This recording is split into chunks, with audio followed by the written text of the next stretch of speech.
जय Hind. PCS maker official YouTube channel में आप सभी का स्वागत है। तो देखिए फ्रेंड्स, बिहार दरोगा होमवर्क सीरीज का ये आपका जो है आपका रिवीजन है। देखिए फ्रेंड्स, ये होमवर्क सीरीज 20 और 21 पढ़ लिए थे और लास्ट में फ्रेंड्स हम लोग टेस्ट देंगे। और देखिए फ्रेंड्स, आपको कल यानी कि मंडे को आपको 3 बजे पीडीएफ आपके टेलीग्राम पे दे दिया जाएगा। मंडे को आपको फुल दरोगा का चौथा टेस्ट है। तो प्लीज़ अगर आप अभी तक 1, 2, 3 टेस्ट नहीं देखे होंगे तो प्लीज़ आप जाइए, प्लेलिस्ट विजिट कीजिए, वहाँ पे आपको ये सब टेस्ट सब प्रोवाइड किया गया फ्रेंड्स। तो प्लीज़ चैनल पे अगर फर्स्ट टाइम होंगे तो चैनल को सब्सक्राइब जरूर कीजिएगा और वीडियो को लाइक जरूर कीजिएगा फ्रेंड्स। ठीक है, स्टार्ट करते हैं आज का हमारा क्वेश्चन। इसका पीडीएफ चाहिए तो नीचे दिए गए डिस्क्रिप्शन बॉक्स में टेलीग्राम का लिंक है, उससे ज्वाइन होकर फ्रेंड्स इसका पीडीएफ ले सकते हो। देखते हैं आज का हमारा फर्स्ट क्वेश्चन। फर्स्ट का सबसे इंपॉर्टेंट क्वेश्चन देखिए, फर्स्ट क्वेश्चन है आपका, फर्स्ट क्वेश्चन है क्या कि सूची 1 को सूची 2 से मिलाइए। देखिए, कांग्रेस के अध्यक्ष है और अधिवेशन है। देखिए, अगर हम बात करते हैं सबसे पहले यहाँ पे सुभाष चंद्र बोस की, तो सुभाष चंद्र बोस ने कौन सा अधिवेशन किया था, ध्यान रखिएगा। सुभाष चंद्र बोस की अगर हम बात करते हैं ना, तो इन्होंने कौन सा अधिवेशन किया था, कानपुर अधिवेशन। नहीं, हरिपुरा हो जाएगा ना, हरिपुरा अधिवेशन सुभाष चंद्र बोस ने कौन सा, तो हरिपुरा अधिवेशन सुभाष चंद्र बोस ने किया था। ठीक है, अगर हम बात करें सरोजिनी नायडू की, तो सरोजिनी नायडू ने कानपुर का अधिवेशन किया था। ठीक है ना, तो यहाँ पे हो जाएगा डी का 1, तो डी का 1 कहाँ है, तो ऑप्शन में यहाँ पर हो जाएगा डी का 1, यहाँ पे देखिए ऑप्शन नंबर सी हो जाएगा। ठीक है, अगर बात करते हैं doctor M S. Ansari, M A. Ansari की बात करें तो एम.ए. अंसारी ने कहाँ की अध्यक्षता की थी, तो ध्यान रखिएगा एम.ए. अंसारी ने मद्रास की अध्यक्षता की थी। पुरुषोत्तम दास टंडन ने नासिक की अध्यक्षता की थी, ये ध्यान रखिएगा। तो right answer option number C हो जाएगा, ध्यान रखिएगा। अगला क्वेश्चन है आपका 2 नंबर कि निम्नलिखित कथनों पर विचार करें। भारतीय राष्ट्रीय कांग्रेस की प्रथम महिला अध्यक्ष सरोजिनी नायडू थी। देखिए फ्रेंड्स, गलत है कि भारतीय राष्ट्रीय कांग्रेस की प्रथम भारतीय महिला, अगर पूछे ना, अगर प्रथम भारतीय महिला अध्यक्ष बोलती तब होता है सरोजिनी नायडू, लेकिन भारतीय राष्ट्रीय कांग्रेस की प्रथम महिला अध्यक्ष बोली तो एनी बेसेंट। कौन हो जाएगा, एनी बेसेंट। याद रखिए, एनी बेसेंट जो है वह भारतीय राष्ट्रीय कांग्रेस की प्रथम महिला अध्यक्ष है, एनी बेसेंट। ठीक है ना, याद रखिएगा। एनी बेसेंट ने 1917 में कलकत्ता अधिवेशन में अध्यक्षता की थी, ध्यान रखिए। पहला आपका गलत हो जाएगा। दूसरा है कि भारतीय राष्ट्रीय कांग्रेस के प्रथम मुस्लिम अध्यक्ष बदरुद्दीन तैयब थे, आपका सही है। तो केवल आपका जो सही है वो केवल आपका 2 सही है, ध्यान रखिएगा। ये बदरुद्दीन तैयब ना, ये 1887 का जो कांग्रेस अधिवेशन हुआ था, कहाँ पे, तो मद्रास में हुआ था। इसकी अध्यक्षता किसने की थी, तो बदरुद्दीन तैयब ने की थी 1887 के, याद रखिएगा, मद्रास अधिवेशन में। एक ट्रिक है बक माई बक, बक माई बक जो आपको ट्रिक है, बक माई बक, याद रखिए। बंबई, कलकत्ता, मद्रास, इलाहाबाद, बंबई, कलकत्ता, ऐसे ट्रिक है। तो कंटिन्यू कुछ जो लगातार कुछ जो है अधिवेशन उसके बारे में दिया गया है। ठीक है, तो ध्यान रखिएगा। अगर हम बात करते हैं क्या, अब यहाँ पे देखिए महिला जो सरोजिनी नायडू है, सरोजिनी नायडू से याद रखिए 1925 का जो कानपुर अधिवेशन हुआ था, 1925 का जो कानपुर अधिवेशन हुआ था, उसकी अध्यक्षता किसने की थी, तो सरोजिनी नायडू ने। ठीक है, ये ध्यान रखिएगा। अगला क्वेश्चन है आपका 3 नंबर कि भारतीय राष्ट्रीय कांग्रेस का 27वां अधिवेशन किस स्थान पे हुआ था। देखिए, पहला तो क्वेश्चन नहीं आएगा कि भारतीय राष्ट्रीय कांग्रेस का 27वां अधिवेशन कहाँ हुआ, तो पटना के बांकीपुर में हुआ था। लेकिन क्वेश्चन है कि भारतीय राष्ट्रीय कांग्रेस का पहला अधिवेशन बिहार में कहाँ हुआ था। ठीक है ना, ऐसे तो टोटल 27वां अधिवेशन था, मतलब हुआ था जो 27वां अधिवेशन बांकीपुर पटना में हुआ था। लेकिन क्वेश्चन है कि बिहार का पहला जो कांग्रेस अधिवेशन वो कहाँ हुआ था, तो वो हुआ था बांकीपुर पटना में। ठीक है ना, कब हुआ था, तो 1912 में कांग्रेस का 27वां अधिवेशन हुआ था, जिसकी अध्यक्षता किसने की थी, तो आर.एन. मधोलकर ने। याद रखिएगा, आर.एन. मधोलकर ने, बहुत इंपॉर्टेंट है। आर.एन. मधोलकर ने जो कांग्रेस का जो 27वां अधिवेशन हुआ था पटना बांकीपुर में, वो आर.एन. मधोलकर ने इसकी अध्यक्षता की थी। ठीक है, अब देखिए कांग्रेस का 3 अधिवेशन बिहार में हुआ था। दूसरा हुआ था 1922 में, पहला 1912 में हुआ था और दूसरा 1922 में। 1922 में जो हुआ था वो कहाँ हुआ था, गया जी, जो वर्तमान में गया जी है, गया में हुआ था, और उसकी अध्यक्षता सी.आर. दास ने किया था, सी.आर. दास ने उसकी अध्यक्षता किए थे, ध्यान रखिएगा। अगर हम बात करते हैं 1940 में एक रामगढ़ में हुआ था बिहार में, जो अभी वर्तमान में झारखंड में है, रामगढ़ में इसकी अध्यक्षता किसने, तो मौलाना अबुल कलाम आजाद ने उसकी अध्यक्षता की थी, ये ध्यान रखिएगा। 4 नंबर है क्या कि अमृतसर के भारतीय राष्ट्रीय कांग्रेस अधिवेशन 1919 के प्रस्ताव के अनुसार महात्मा गांधी द्वारा कांग्रेस का नया संविधान लिखने हेतु निम्नलिखित में से किन्हें उन्हें सहयोग हेतु चुना गया था। सहयोग हेतु किन्हें चुना गया था, तो ध्यान रखिएगा, एनसी केलकर और आईसी सेन को। ऑप्शन नंबर ए हो जाएगा। एनसी केलकर और आईबी सेन को अमृतसर के भारतीय राष्ट्रीय कांग्रेस अधिवेशन 1919 के प्रस्ताव के अनुसार महात्मा गांधी द्वारा कांग्रेस का नया संविधान लिखने हेतु इन्हें चुना गया था, एनसी केलकर और आईबी सेन के द्वारा। अगर हम बात करते हैं बाल गंगाधर तिलक, तो सुनिएगा, अगर हम बात करते हैं कि बाल गंगाधर तिलक का अंतिम कांग्रेस अधिवेशन हुआ था 1919 में। क्वेश्चन बहुत इंपॉर्टेंट क्वेश्चन आता है कि बाल गंगाधर तिलक का अंतिम कांग्रेस अधिवेशन 1919 में हुआ था। और याद रखिएगा, बाल गंगाधर तिलक की मृत्यु हो गई थी 1 अगस्त 1920 को, जब असहयोग आंदोलन की शुरुआत हुई थी। ध्यान रखिएगा, असहयोग आंदोलन की जब शुरुआत हुई थी ना, तो 1 अगस्त 1920 को बाल गंगाधर तिलक की उसी दिन क्या हो गई थी, मृत्यु हो गई थी, ध्यान रखिएगा। ठीक है, अगर हम बात करते हैं सी आर दास, याद रखिएगा सी आर दास और मोतीलाल नेहरू ने स्वराज पार्टी की स्थापना, ये क्वेश्चन आता है, स्वराज पार्टी की स्थापना 1923 में सी आर दास और मोतीलाल नेहरू ने स्वराज पार्टी की स्थापना की थी, ध्यान रखिएगा। अगला क्वेश्चन है आपका 5 नंबर क्वेश्चन है कि निम्नलिखित में से कौन सा लगातार 6 वर्षों तक भारतीय राष्ट्रीय कांग्रेस के अध्यक्ष थे, तो याद रखिए अबुल कलाम आजाद। याद रखिएगा कि अबुल कलाम आजाद ना 1939 से लेके 1945 तक ये कांग्रेस के अध्यक्ष रहते, ये ध्यान रखिएगा। अबुल कलाम आजाद जो थे 1939 से लेकर 1945 तक क्या थे, ये कांग्रेस के क्या थे, अध्यक्ष थे। और सबसे लंबे दिनों तक अध्यक्ष इसलिए रहे थे ना, क्योंकि सेकेंड वर्ल्ड वॉर 1939 से स्टार्ट हुआ था, तो सेकेंड वर्ल्ड वॉर जब स्टार्ट हुआ था ना, तो अध्यक्ष को चेंज नहीं किया गया, तो ये क्या होता है कि लंबे समय तक क्या थे, अध्यक्ष थे, ये ध्यान रखिएगा। अब देखिए ऑप्शन ए में आपका पंडित जवाहरलाल नेहरू। देखिएगा पंडित जवाहरलाल नेहरू की बात करें तो 1929 में एक लाहौर अधिवेशन हुआ था, उसकी अध्यक्षता पंडित जवाहरलाल लाल नेहरू ने किया था, और पूर्ण स्वराज की मांग की थी, इसमें पूर्ण स्वराज की मांग किए थे पंडित जवाहरलाल नेहरू ने। ठीक है, अब देखिए यहाँ पे Gopal Krishna Gokhale, option number C में है गोपाल कृष्ण गोखले। गोपाल कृष्ण गोखले 1905 में बनारस अधिवेशन की अध्यक्षता किसने की थी, तो गोपाल कृष्ण गोखले ने। ठीक है, अब यहाँ पे ऑप्शन डी में है दादा भाई नौरोजी। ध्यान रखिएगा कि दादा भाई नौरोजी ना भारतीय राष्ट्रीय का 3 अधिवेशन किए थे, अध्यक्षता किए थे। पहला किए थे 1886 में, दूसरा किए थे 1893 में, और तीसरा किए थे 1906 में। ये बहुत इंपॉर्टेंट है, याद रखिएगा कि दादा भाई नौरोजी ने 3 भारतीय राष्ट्रीय कांग्रेस की अध्यक्षता की थी, 1886, 1893 और 1906 में। ठीक है, ये ध्यान रखिएगा। अब देखिए अगर हम बात करते हैं 1936 से, याद रखिएगा 1936 में लखनऊ अधिवेशन हुआ था, ध्यान रखिए 1936 में लखनऊ अधिवेशन हुआ था, जिसकी अध्यक्षता पंडित जवाहरलाल नेहरू ने किया था। क्वेश्चन आता है 1936 का लखनऊ अधिवेशन की अध्यक्षता किसने की थी, पंडित जवाहरलाल नेहरू ने। और याद रखिएगा इस अधिवेशन में ना समाजवाद की बात कही गई थी, समाजवाद, याद रखिएगा समाजवाद की बात कही गई थी पंडित जवाहरलाल नेहरू के द्वारा 1936 में लखनऊ अधिवेशन में कही गई थी। ठीक है ना, अगर हम बात करते हैं 1937, सुनिएगा 1937 का अधिवेशन भी पंडित जवाहरलाल नेहरू ने की थी, और ध्यान रखिए कहाँ पे हुआ था, बहुत इंपॉर्टेंट है, याद रखिए फैजपुर में। कहा हुआ था, फैजपुर में। 1937 का अधिवेशन पंडित जवाहरलाल नेहरू ने किए थे, और 1937 का अधिवेशन फैजपुर में हुआ था। और ध्यान रखिएगा पहली बार गांव में होने वाला अधिवेशन कौन है, तो 1937 का फैजपुर अधिवेशन, ये भी ध्यान रखिएगा। ठीक है फ्रेंड्स, देखिए बहुत सारे फैक्ट मैं यहाँ पे क्लियर किया हूं, तो प्लीज आप वीडियो को मिस मत कीजिए, देखिएगा बहुत इंपॉर्टेंट है क्वेश्चन। 6 नंबर है कि भारतीय राष्ट्रीय कांग्रेस के प्रथम निर्वाचित यूरोपीय अध्यक्ष कौन थे, तो जॉर्ज यूले। याद रखिएगा अगर पूछे ना कि प्रथम निर्वाचित यूरोपीय अध्यक्ष कौन थे, जॉर्ज यूले, और दूसरा यूरोपीय अध्यक्ष कौन था, तो अल्फ्रेड वेब था, ये ध्यान रखिएगा। तो पहला कौन था, तो जॉर्ज यूले था। अगर हम बात करते हैं जॉर्ज यूले ने, तो 1888 में क्या हुआ था कि इलाहाबाद में 1888 में इसकी अध्यक्षता जॉर्ज यूले ने की थी, ध्यान रखिएगा। ठीक है ना, और एक और यहाँ 1888 याद रखिए, 1889 में पहली बार महिलाओं ने भाग लिया था, ये ध्यान रखिएगा। ठीक है ना, पहली बार। अगर हम बात करते हैं एओ ह्यूम की, तो सुनिए ये स्कॉटलैंड के क्या थे, तो स्कॉटलैंड के निवासी थे, और ध्यान रखिएगा इन्हें हर्मिट ऑफ शिमला के नाम से जाना जाता है, और कांग्रेस की स्थापना एओ ह्यूम ने किया था, ये ध्यान रखिएगा। अगला क्वेश्चन 7 नंबर क्वेश्चन है कि निम्नलिखित में से भारतीय राष्ट्रीय कांग्रेस के किस अधिवेशन में बाल गंगाधर तिलक ने अभिव्यक्त किया कि स्वराज मेरा जन्मसिद्ध अधिकार है, मैं उसे लेकर रहूंगा, तो याद रखिए लखनऊ अधिवेशन 1916।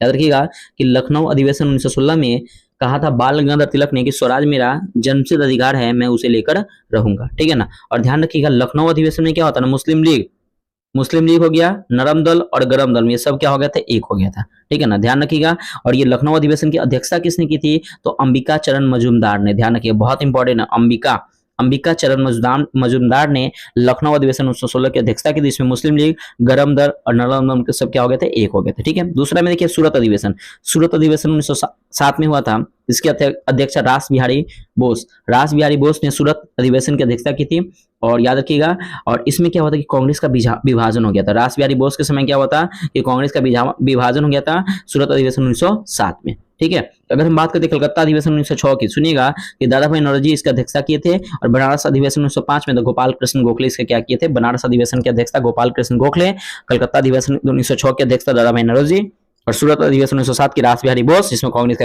विभाजन हो गया था, और लखनऊ अधिवेशन 1916 में अंबिका मजूमदार ने किए थे इसका अध्यक्षता, इसमें कांग्रेस क्या हो गए थे, एक हो गए थे। मुस्लिम लीग, नरम दल और गरम दल क्या हो गए थे, एक हो गए थे। 8 नंबर की अध्यक्षीय संबोधन के समय जिस कांग्रेस अध्यक्ष ने हिंदी भाषा के लिए रोमन लिपि लागू करने की वकालत की थी, वे कौन थे, तो याद रखिए सुभाष चंद्र बोस। मतलब क्या कि अध्यक्षीय संबोधन के समय सुभाष चंद्र बोस अध्यक्ष ने हिंदी भाषा के लिए रोमन लिपि लागू करने की वकालत की थी, सुभाष चंद्र बोस ने। अगर हम बात करते हैं सुभाष चंद्र बोस की, तो याद रखिएगा क्वेश्चन आता है 1938 का, याद रखिएगा 1938 का जो हरिपुरा अधिवेशन हुआ था, हरिपुरा, याद रखिए 1938 का जो 1938 में जो हरिपुरा अधिवेशन हुआ था उसके अध्यक्षता सुभाष चंद्र बोस ने किया था, ध्यान रखिएगा, ठीक है ना। और याद रखिए सुभाष चंद्र बोस को हिटलर ने नेताजी को उपाधि दी थी, ठीक है ना। और याद रखिएगा 1938 से याद रखिए 1939 में एक त्रिपुरी अधिवेशन हुआ था, इसकी भी अध्यक्षता किसने की थी, तो ध्यान रखिएगा सुभाष चंद्र बोस ने। लेकिन सुभाष चंद्र बोस ने क्या कर दिया था, इस्तीफा दे दिया था, ठीक है ना। गांधी जी के चलते उन्होंने क्या दिया, इस्तीफा दे दिया। और इस्तीफा देने के बाद 1939 में ही, याद रखिए 1939 में ही फॉरवर्ड ब्लॉक की स्थापना की थी उन्होंने, ये ध्यान रखिएगा, ठीक है। और सुभाष चंद्र बोस ने ना 1938 के हरिपुरा अधिवेशन में ही कहा था कि जिस कांग्रेस अध्यक्ष ने हिंदी भाषा के लिए रोमन लिपि लागू करने की वकालत की थी, वो सुभाष चंद्र बोस ने 1938 के हरिपुरा अधिवेशन में कहा था उन्होंने, ठीक है, ये ध्यान रखिएगा। अगला 9 नंबर की वर्ष 1938 के भारतीय राष्ट्रीय कांग्रेस के हरिपुरा अधिवेशन की अध्यक्षता वही हरिपुरा की किसने की थे, सुभाष चंद्र बोस ने। हरिपुरा अधिवेशन और त्रिपुरी अधिवेशन, हरिपुरा अधिवेशन 1938, ये ध्यान रखिएगा, हरिपुरा अधिवेशन 1938 और त्रिपुरा अधिवेशन 1939। अगला 3 नंबर की भारतीय राष्ट्रीय कांग्रेस का अंतिम अधिवेशन जिसमें बाल गंगाधर तिलक ने भाग लिया था, तो याद रखिएगा भाग लिया था तो किसमें, तो अमृतसर अधिवेशन 1919 में। याद रखिएगा कि भारतीय राष्ट्रीय कांग्रेस का अंतिम अधिवेशन जिसमें बाल गंगाधर तिलक ने भाग लिया था, अमृतसर अधिवेशन 1919। और याद रखिएगा एनी बेसेंट से याद रखिएगा, एनी बेसेंट ने 1916 में, 1916 में क्या हुआ था कि होम रूल के मतलब कि अधिवेशन किया था कहाँ पे, मद्रास ने, स्थापना किया था कहाँ पे, मद्रास से।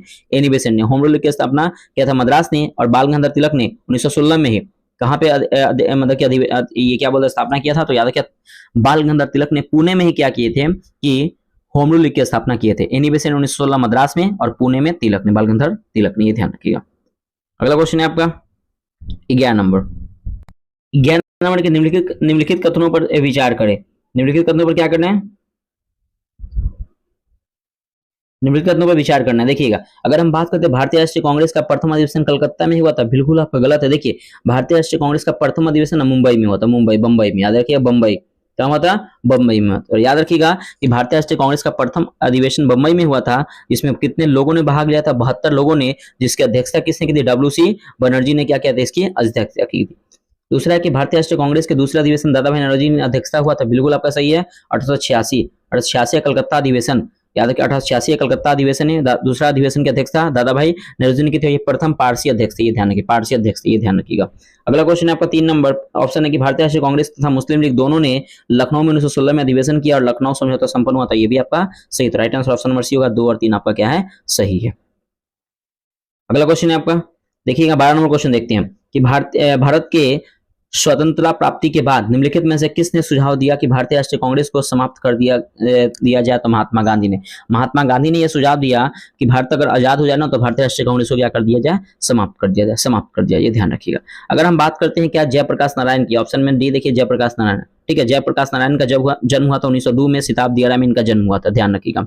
अगर हम बात करते हैं 1950, कहीं पे 1952 है, 1950 में क्या हुआ था कि सर्वोदय आंदोलन की शुरुआत जयप्रकाश नारायण 1950 में उन्होंने प्रारंभ किया था, ये ध्यान रखिएगा। अगर हम बात करते हैं क्या जयप्रकाश नारायण से, तो याद रखिएगा कि लोकनायक की उपाधि इनको दी गई थी, ठीक है ना। और संपूर्ण क्रांति का नारा 1974 में 1974 में संपूर्ण क्रांति का नारा जयप्रकाश नारायण ने दिया था, ये ध्यान रखिएगा, ठीक है ना। अगर हम बात करते हैं क्या संपूर्ण क्रांति का नारा दिया था और संपूर्ण क्रांति आंदोलन कब चलाए थे, तो 1975 में संपूर्ण क्रांति आंदोलन चलाए थे, कहाँ पे, तो बिहार के गांधी मैदान में जयप्रकाश नारायण ने संपूर्ण आंदोलन को चलाए थे। और इसी को देखते हुए भारत में पहली बार जो आपातकाल लागू हुआ था ना, 25 जून 1975 को इंदिरा गांधी ने भारत में पहली बार आपातकाल लागू किया था, इन्हीं को जयप्रकाश नारायण के ये जो आंदोलन को देखते हुए, ध्यान रखिएगा। लेकिन जो पहली बार जो आपातकाल 25 जून 1975 को लागू हुआ था, इसकी घोषणा किसने की थी, तो याद रखिएगा कि फखरुद्दीन तैयब ने, याद रखिएगा, फखरुद्दीन ने की थी। फखरुद्दीन ने क्या किया था कि इसकी घोषणा की थी, भारत में पहली बार जो आपातकाल लगा था 25 जून 1975 को, इसकी घोषणा फखरुद्दीन ने की थी, लेकिन लगाया किसने था, इंदिरा गांधी ने, ध्यान रखिएगा। अगर हम बात करते हैं कि सी राजागोपालाचारी से, तो ध्यान रखिएगा कि भारत के प्रथम भारतीय गवर्नर जनरल कौन थे, सी राजागोपालाचारी थे। अगला 13 नंबर कि कांग्रेस के किस अधिवेशन में गवर्नर जनरल ने भाग लिया, उक्त गवर्नर जनरल तथा अधिवेशन स्थल निम्न में से कौन सा था, तो याद रखिएगा लॉर्ड वेलिंगटन, बंबई अधिवेशन 1915 में कांग्रेस के अधिवेशन में गवर्नर जनरल ने भाग लिया, और इसका नाम क्या था, लॉर्ड वेलिंगटन, बंबई 1915 में। अब देखिए डिफरेंस याद रखिएगा 1885 में कांग्रेस के अल्पसंख्यकों की संख्या कहा था। क्वेश्चन आता है कि कांग्रेस को अल्पसंख्यकों की संस्था किसने कहा था? डफरीन ने कहा था। याद रखिएगा, जब कांग्रेस का जब ये स्थापना हुआ था तो उस समय वायसराय कौन थे? तो ये डफरीन था, ध्यान रखिएगा। अगला क्वेश्चन है आपका 14 नंबर कि भारतीय राष्ट्रीय कांग्रेस के बारे में निम्नलिखित पर विचार करें। पहला है सरोजिनी नायडू कांग्रेस अध्यक्ष होने वाली प्रथम महिला थी। बिल्कुल गलत है। देखिए, सरोजिनी नायडू नहीं थी, बल्कि जो आपकी प्रथम थी एनी बेसेंट थी 1917 में। एनी बेसेंट 1917 में कलकत्ता अधिवेशन में पहली अध्यक्षता संभाली थी, ये ध्यान रखिएगा। सीआर दास ने जब कांग्रेस अध्यक्ष के रूप में कार्य किया वे जेल में थे, तो बिल्कुल आपका सही है, जेल में थे। और एलन ऑक्टेविया ह्यूम ने प्रथम ब्रिटिश नागरिक थे जो कांग्रेस अध्यक्ष बने थे। तो ये जो है आपका, ये फ्रेंड्स, ये जो है आपका गलत हो जाएगा, ये गलत हो गया, ये नहीं बने थे। और याद रखिएगा आगे है नेक्स्ट कि अल्फ्रेड बेब 1894 में कांग्रेस के अध्यक्ष थे। तो ये भी आपका, ये क्या है? सही। तो राइट आंसर 2 और 4 आपका क्या हो जाएगा? 2 और 4 आपका सही है, ध्यान रखिएगा। अल्फ्रेड बेब जो है 1894 में कांग्रेस के अध्यक्ष बने थे। ये दूसरे कांग्रेस अंग्रेजी अध्यक्ष थे। पहला थे जॉर्ज यूले, दूसरा कौन थे? तो अल्फ्रेड बेब थे। अगला आपका 15 नंबर क्वेश्चन।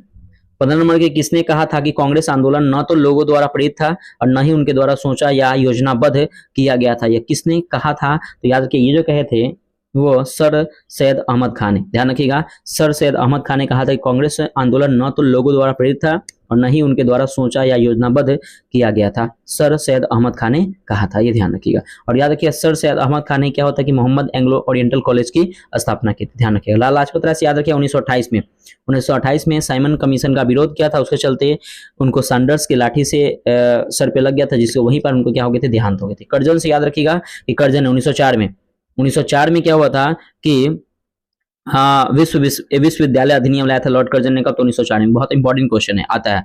और बंगाल विहार 1905 में कर्जन नहीं किया था बंगाल विहार को, ये ध्यान रखिएगा। लेकिन बंगाल विहार को रद्द किसने किया था? हार्डिंग द्वितीय ने, ठीक है। लॉर्ड डफरिन से याद रखिएगा कि कांग्रेस की स्थापना लॉर्ड डफरिन के शासनकाल में ही हुआ था। उनके वायसराय कौन थे? तो डफरिन था। सूची को सूची देश से क्या करना है? मैच करना, देखते हैं। अगर हम बात करते हैं कि अबुल कलाम आजाद, आपको पता है कि अभी मैं आपको बताया था कि बिहार में जो तीसरा अधिवेशन हुआ था 1940 में और रामगढ़ में, वो कहाँ पे हुआ था? तो अबुल कलाम आजाद ने उसकी अध्यक्षता की थी, ये ध्यान रखिएगा। अगर हम बात करते हैं क्या सरोजिनी नायडू से, तो कानपुर अधिवेशन हुआ था 1925 में, उसका अध्यक्षता सरोजिनी नायडू ने की थी। मोतीलाल नेहरू से अगर हम बात करते हैं तो अमृतसर का 1919 में अधिवेशन हुआ था, मोतीलाल नेहरू ने अध्यक्षता की थी। डॉक्टर राजेंद्र प्रसाद बंबई में 1934 में अधिवेशन हुआ था, उसकी अध्यक्षता डॉक्टर राजेंद्र प्रसाद ने किए थे। तो ऑप्शन नंबर हो जाएगा आपका डी, ऑप्शन डी हो जाएगा। देखिएगा 4-3-4-3-1-2। 17 नंबर है कि निम्नलिखित पर विचार करें दादा भाई नौरोजी के बारे में। देखिए, 3 बार राष्ट्रीय कांग्रेस के अध्यक्ष चुने गए थे, बिल्कुल आपका चुने गए थे। 3 बार राष्ट्रीय कांग्रेस अध्यक्ष चुने गए थे, ये ध्यान रखिएगा। अगर हम बात करें 3 बार डेट की बात करें तो डेट ये 3 बार कब चुने गए थे? मैं आपको जस्ट अभी आपको बताया था कि 3 बार चुने गए थे दादा भाई नेहरू। पहला बार चुने गए थे 1886 में, दूसरा बार चुने गए थे 1893 में और तीसरा बार चुने गए थे 1906 में। तो याद किया, 3 अधिवेशन में इन्होंने क्या किया? भाग लिया था।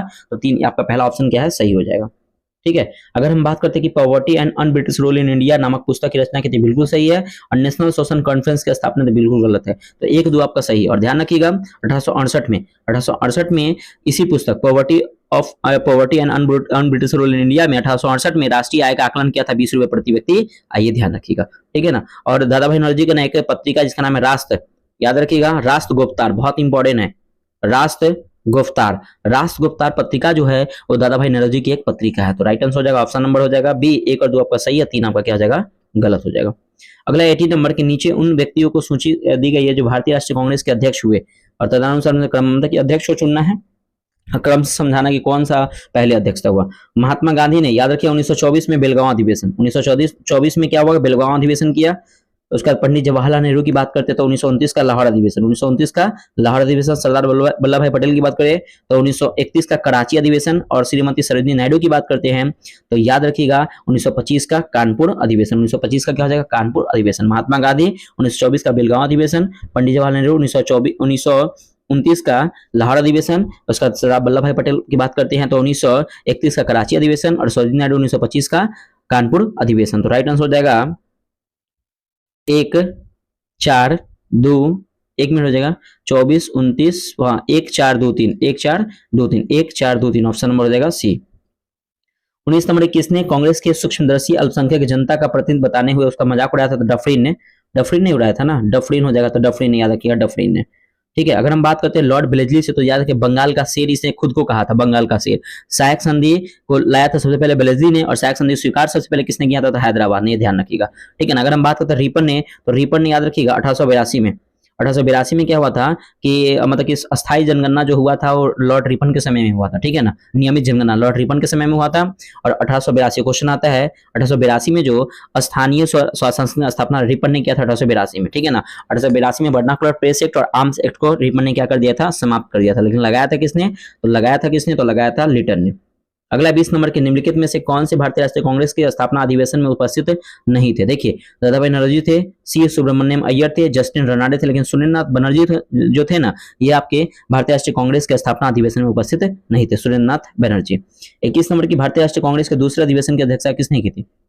देखिए, पहले की तो डब्ल्यू सी बनर्जी, दूसरे की थे दादा भाई नौरोजी ने। कब, तो 1886 का कलकत्ता अधिवेशन में इनकी अध्यक्षता इन्होंने की थी। अगला क्वेश्चन है 22 नंबर, भारतीय राष्ट्रीय कांग्रेस के सबसे अधिक समय तक अध्यक्ष कौन रहे थे, तो याद किया अबुल कलाम आजाद। मैं आपको बताया था 1939 से लेके 45 तक ये क्या थे, राष्ट्रीय कांग्रेस के अध्यक्ष थे। क्यों बताया था, क्योंकि सेकेंड वर्ल्ड वॉर में क्या हुआ था कि यही कंटिन्यू रहे थे, इसीलिए। अगला क्वेश्चन है आपका 23 नंबर की, जब 15 अगस्त 1947 को भारत में अपनी पहली आजादी का जश्न मनाया था, महात्मा गांधी कहाँ थे, तो कोलकाता में थे, यानी कलकत्ता में थे, ध्यान रखिएगा। अगला क्वेश्चन आपका 24 नंबर की, कांग्रेस का प्रथम विभाजन 1907 में सूरत अधिवेशन में हुआ था, इनका दूसरा विभाजन कब हुआ था। देखिए, कांग्रेस का तो प्रथम विभाजन 1907 के सूरत अधिवेशन में हुआ था, ठीक है ना, लेकिन क्वेश्चन आएगा कि दूसरा विभाजन कब हुआ था और कहां हुआ था, तो बंबई में 1918 में हुआ था, ध्यान रखिएगा। 25 नंबर की, भारत के स्वतंत्रता संग्राम के संदर्भ में निम्न घटनाओं पर विचार करें। अगर हम बात करते हैं मेरठ सैन्य केस की, तो याद किया हुआ था 1929 में। कब हुआ था, 1929 में। गांधी हिंद समझौता 1931 में हुआ था, ठीक है ना, ये ध्यान रखिएगा। अगर हम बात करते हैं क्या मैकडोनाल्ड का सांप्रदायिक पंचायत कब हुआ था, 1932 में हुआ था, ये ध्यान रखिएगा। तो राइट आंसर ऑप्शन नंबर ए हो जाएगा, 1, 2, 3 आपका क्या हो जाएगा, सही हो जाएगा। अगला 26 नंबर की, भारतीय राष्ट्रीय कांग्रेस के त्रिपुरी सम्मेलन में वर्ष 1939 में सुभाष चंद्र बोस को कांग्रेस का अध्यक्ष चुना गया था। वो त्रिपुरी कहाँ है, तो त्रिपुरी मध्य प्रदेश जबलपुर में स्थित है, तो ऑप्शन नंबर हो जाएगा यहाँ पे सी। अगला क्वेश्चन है आपका 27 नंबर की, किसने कहा था कि मेरी पीठ पर किया जाने वाला प्रहार ब्रिटिश साम्राज्य के ताबूत के कील सिद्ध होगी, तो किसने कहा था, तो लाला लाजपत राय ने। वही जो सैंडर्स की लाठी से जब उनकी हत्या हो गई थी, तो उन्होंने उसे पहले कहे थे कि मेरी पीठ पर किया गया जाने वाला प्रहार ब्रिटिश साम्राज्य का ताबूत में कील सिद्ध होगी, ठीक है ना। भगत सिंह को पता है कि जब जलियांवाला बाग हत्याकांड होता उसमें भगत सिंह का उम्र कितना था, 13 वर्ष था।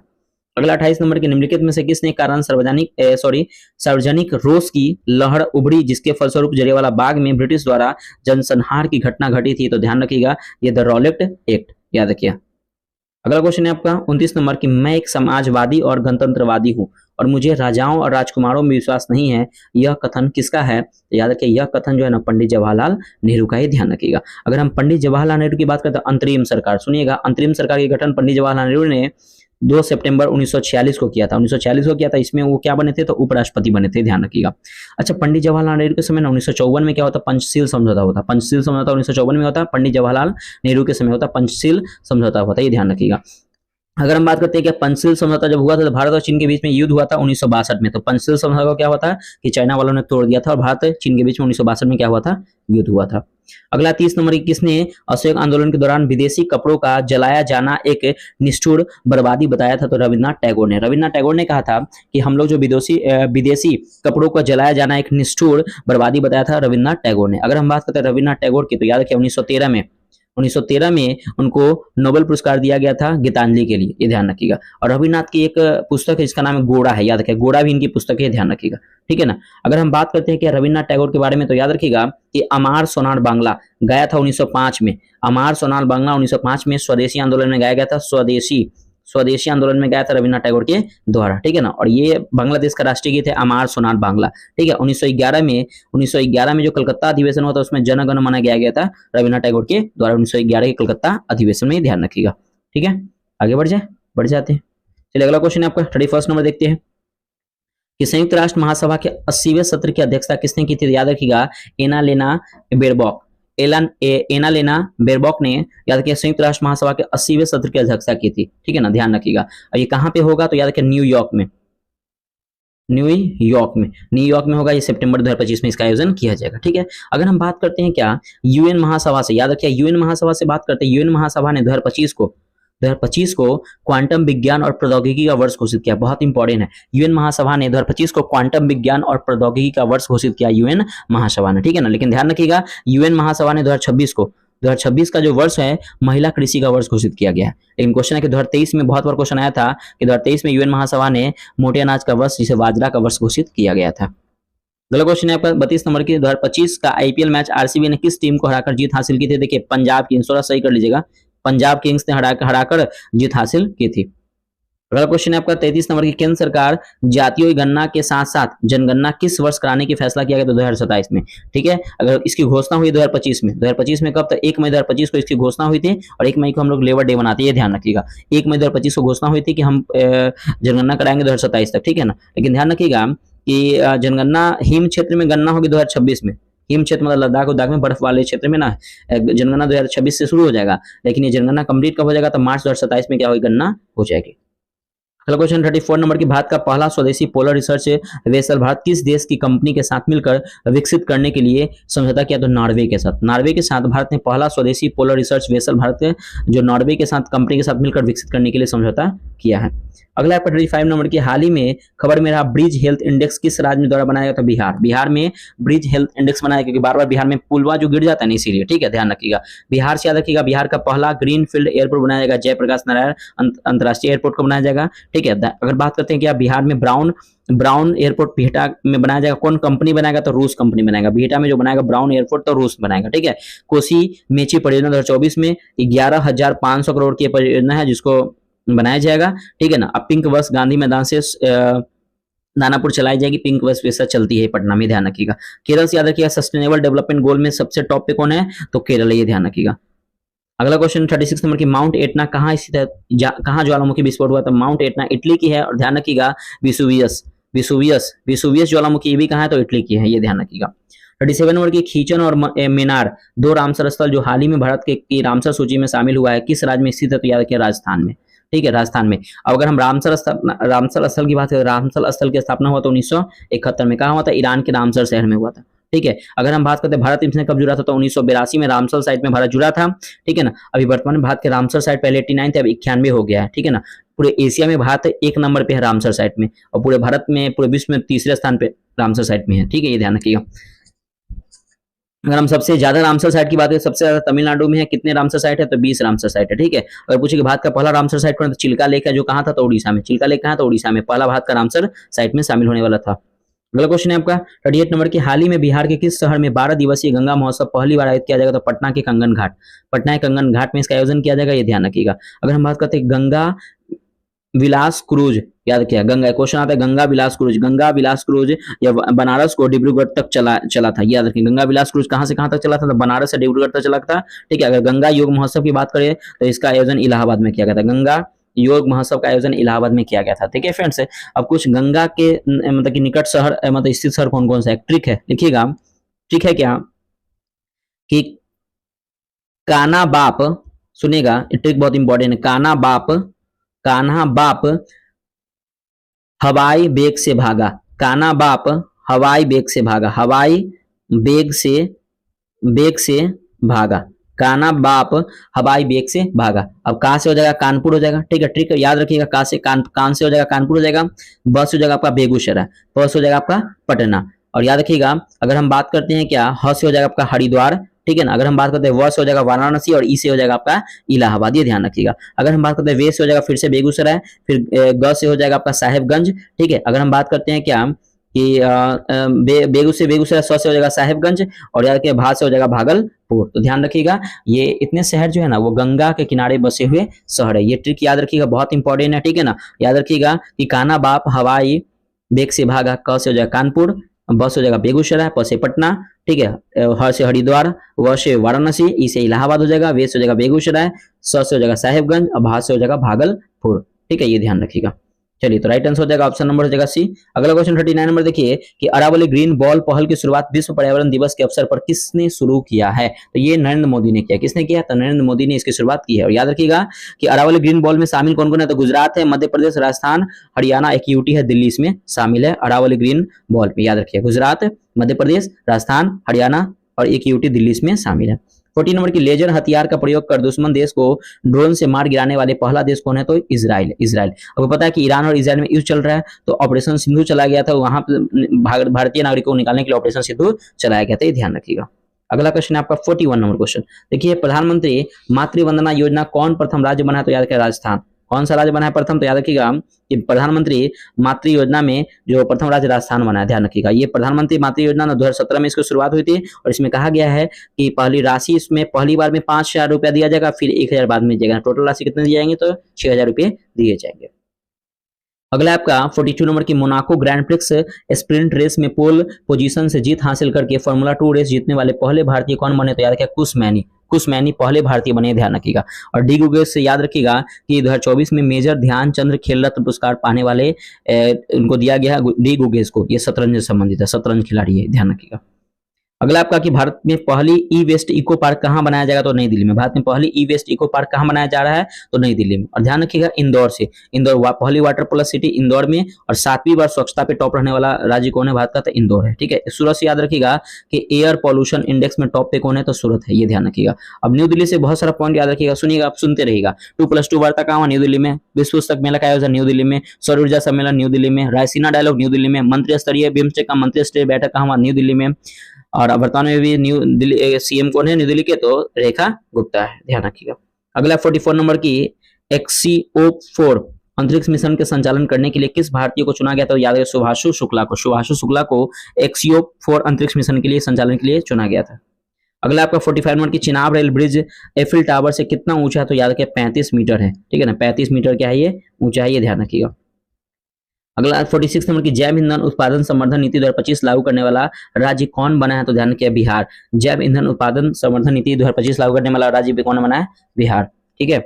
अगला क्वेश्चन है आपका कि 47 नंबर की 2025 का राज्य रैंकिंग टेबल टेनिस टूर्नामेंट का आयोजन कहाँ होगा? तो राज्य रैंकिंग टेबल टेनिस का आयोजन किया जाएगा बिहार के पटना के कंकड़बाग में, ये ध्यान रखिएगा। अगला 48 नंबर की फ्लाई आई नामक टेलीस्कोप जो एस्ट्रॉयड को खोजने के लिए किसके द्वारा तैयार किया गया है? तो ये तैयार किया गया यूरोपीय अंतरिक्ष एजेंसी के द्वारा। फ्लाई आई नामक टेलीस्कोप जो एस्ट्रॉयड को खोजने के लिए किया गया है यूरोपीय अंतरिक्ष एजेंसी के द्वारा, ठीक है। याद है यूरोप की एजेंसी है। रोसकोस्मोस ये रूस की है और भारत का नासा है, ये ध्यान रखिएगा। अगला 49 नंबर के हाल ही में 2700 वर्ष से अधिक पुराने नवपाषाणकालीन स्थल की पुष्टि कहाँ की गई है? तो याद रखिए असम में की गई है, ठीक है फ्रेंड्स। देखिए फ्रेंड्स, वीडियो को लाइक और चैनल को सब्सक्राइब जरूर कीजिएगा फ्रेंड्स। देखिए आप लोग वीडियो को देखते हैं लाइक नहीं करते हैं, प्लीज आपसे रिक्वेस्ट है चैनल को सब्सक्राइब जरूर कीजिएगा। मैं आप ही के लिए वीडियो बनाता हूँ। और लास्ट में होमवर्क लिखिएगा क्योंकि आज का क्वेश्चन 85 है, ठीक है। ऑपरेशन व्हाइट वेल किस क्षेत्र के लिए चलाया गया है? देखिए ऑपरेशन व्हाइट वेल जो है ना ये, ठीक है। देखिए फर्स्ट क्वेश्चन है अंतर्देशीय मत्स्य पालन और जलीय कृषि सम्मेलन का आयोजन 2025 का आयोजन कहाँ किया जा रहा है? देखिए अंतर्देशीय मत्स्य पालन और जलीय कृषि सम्मेलन का आयोजन 2025 का ना, इसका आयोजन इंदौर में किया जा रहा है, इंदौर में, ठीक है। अगर हम इंदौर से बात करते हैं तो याद रखिएगा कि भारत की पहली वाटर प्लस सिटी कहाँ बनाई गई है? इंदौर में, ठीक है। अगर हम बात करते हैं इंदौर में तो लगातार भारत की 7वीं बार जो स्वच्छ राज्य के ऊपर टॉप कौन है? तो इंदौर ही है, याद रखिएगा, ठीक है ना। अगर हम बात करते हैं इंदौर से तो एक पॉइंट याद रखिएगा कि 2024 का जो लोकसभा चुनाव हुआ था ना, उसमें नोटा का प्रयोग, नोटा एक होता है, नोटा का प्रयोग सर्वाधिक बार यह इंदौर में किया गया था, इंदौर में, ठीक है, ये ध्यान रखिएगा। अगर हम बात करते हैं ऑप्शन यहाँ पे देखिएगा, यहाँ पे एक है बेंगलुरु। अगर हम बेंगलुरु की बात करते हैं तो याद रखिएगा कि कैंपेगौड़ा एयरपोर्ट, बेंगलुरु में कैंपेगौड़ा एयरपोर्ट है, कैंपेगौड़ा एयरपोर्ट को ना ग्रीन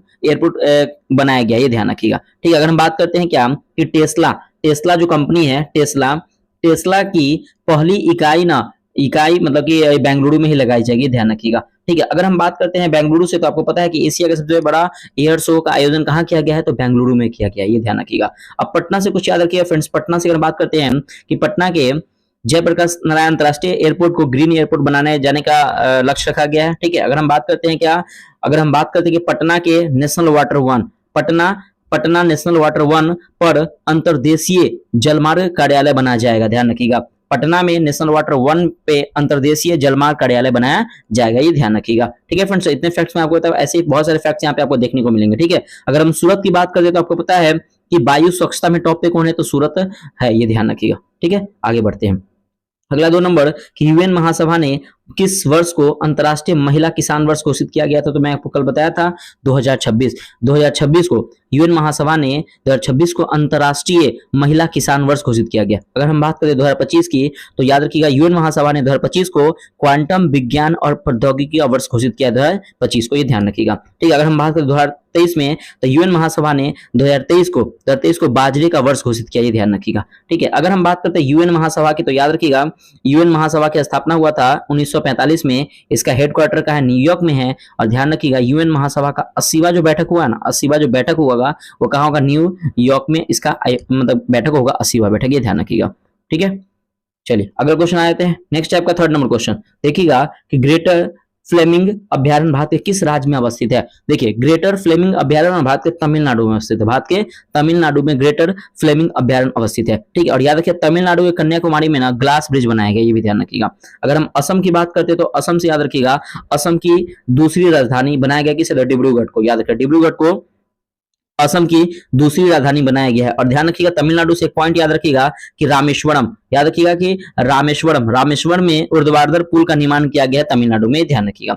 अगर हम बात करते हैं असम से, तो असम से याद रखिएगा कि पूर्वोत्तर भारत का पहला सैनिक स्कूल कहाँ, असम राइफल्स। असम राइफल्स को बनाया गया पूर्वोत्तर भारत का पहला सैनिक स्कूल असम राइफल्स। ठीक है, अगर हम बात करते हैं अंबुबाची मेला का आयोजन कहाँ किया गया, असम में किया गया, ये ध्यान रखिएगा। ठीक है, और एक और पॉइंट याद रखिएगा कि ट्रांसजेंडर को ओबीसी का दर्जा दिया गया, ये भी ध्यान रखिएगा। ठीक है, अगर हम बात करते हैं क्या T2 है ना, T/2 अवार्ड दिया गया सत्यमंगलम टाइगर रिजर्व, जो कहाँ का है, तमिलनाडु का, ध्यान रखिएगा।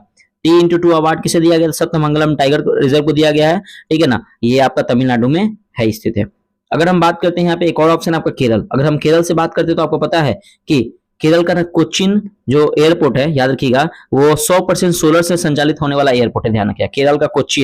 केरल का जो कोचीन एयरपोर्ट है वो 100%, याद रखिए 100% सोलर से संचालित होने वाला एयरपोर्ट है केरल का कोचीन एयरपोर्ट। अगर हम उत्तराखंड की बात करते हैं, उत्तराखंड की, तो याद रखिएगा यूसीसी कानून लागू करने वाला पहला राज्य कौन है, तो उत्तराखंड। ठीक है, और हिम तेंदुआ संरक्षण केंद्र कहाँ स्थापित किया जाएगा, तो उत्तराखंड में स्थापित किया जाएगा। मैं आपको बताया था फ्रेंड्स, मैं आपको अच्छे से एक्सप्लेन करूंगा बहुत सारे क्वेश्चन को। ठीक है, ध्यान रखिएगा। अगला 4 नंबर क्वेश्चन की हाल ही में जारी ग्लोबल जेंडर गैप में भारत का स्थान क्या है। देखिए ग्लोबल जेंडर गैप में ना थोड़ा सा ऑप्शन सही कर लीजिएगा, 131वां स्थान है, 131वां स्थान है, याद रखिएगा। ठीक है ना, हाल ही में जारी ग्लोबल जेंडर गैप में भारत का स्थान क्या है, 131वां स्थान है। बहुत सारे इंडेक्स हम लोग यहाँ पे देख लेते हैं, चलिए अब सुनने के लिए रेडी रहेगा। पहला इंडेक्स की बात करें तो भूख सूचकांक में भारत का स्थान क्या है, तो 105वां है। पर्यावरण सूचकांक में भारत का स्थान क्या है, तो 176वां है। मानव विकास सूचकांक में भारत का स्थान क्या है, तो 130वां है। खुशहाली सूचकांक में भारत का स्थान कितना है, तो 118 है। ठीक है, शांति सूचकांक में भारत का स्थान 115, आई थिंक इसका डेटा चेंज हुआ है, पहले 116 था, एक बार देख लीजिएगा, 115 है। ठीक है, एक बार देख लीजिएगा शांति सूचकांक में। ठीक है, अगर हम बात करते हैं क्या ऊर्जा सूचकांक में अगर हम बात करते हैं भारत का स्थान कितना है, तो 71वां है। ठीक है, अगर हम बात करते हैं क्या कि अगर हम बात करते हैं एसडीजी में, सस्टेनेबल डेवलपमेंट गोल, एसडीजी में अगर हम बात करें तो देखिए एसडीजी में भारत का स्थान 99वां है। सुनिएगा, भारत का स्थान 99वां है और इसमें अंक जो दिया गया अब 67 दिया गया। एसडीजी में 71 पहले था, लेकिन अब कितना अंक हो गया, 67 अंक हो गया। ठीक है, अगर हम बात करते हैं क्या कि जलवायु परिवर्तन सूचकांक में भारत का स्थान कितना है, 10वां है। अगर हम बात करते हैं प्रतिस्पर्धा सूचकांक में भारत का स्थान कितना है, तो 45वां है। ठीक है, लोकतंत्र सूचकांक में भारत का स्थान कितना है, तो 41वां है। ग्लोबल फायर पावर इंडेक्स में भारत का स्थान कितना है, तो 4था है। अगर हम बात करते हैं एशिया फायर पावर इंडेक्स में भारत का स्थान कितना है, 3रा है। जापान को पीछे छोड़ के 3रा आ गया। ठीक है, अगर हम बात करते हैं अर्थव्यवस्था में भारत का क्या स्थान है, 4था स्थान है। जापान को पीछे छोड़ के 4थे स्थान पे आ गया है। ठीक है, तो इतने सारे फैक्ट्स आप लोग याद रखिएगा फ्रेंड्स। ठीक है, आगे बढ़ते हैं।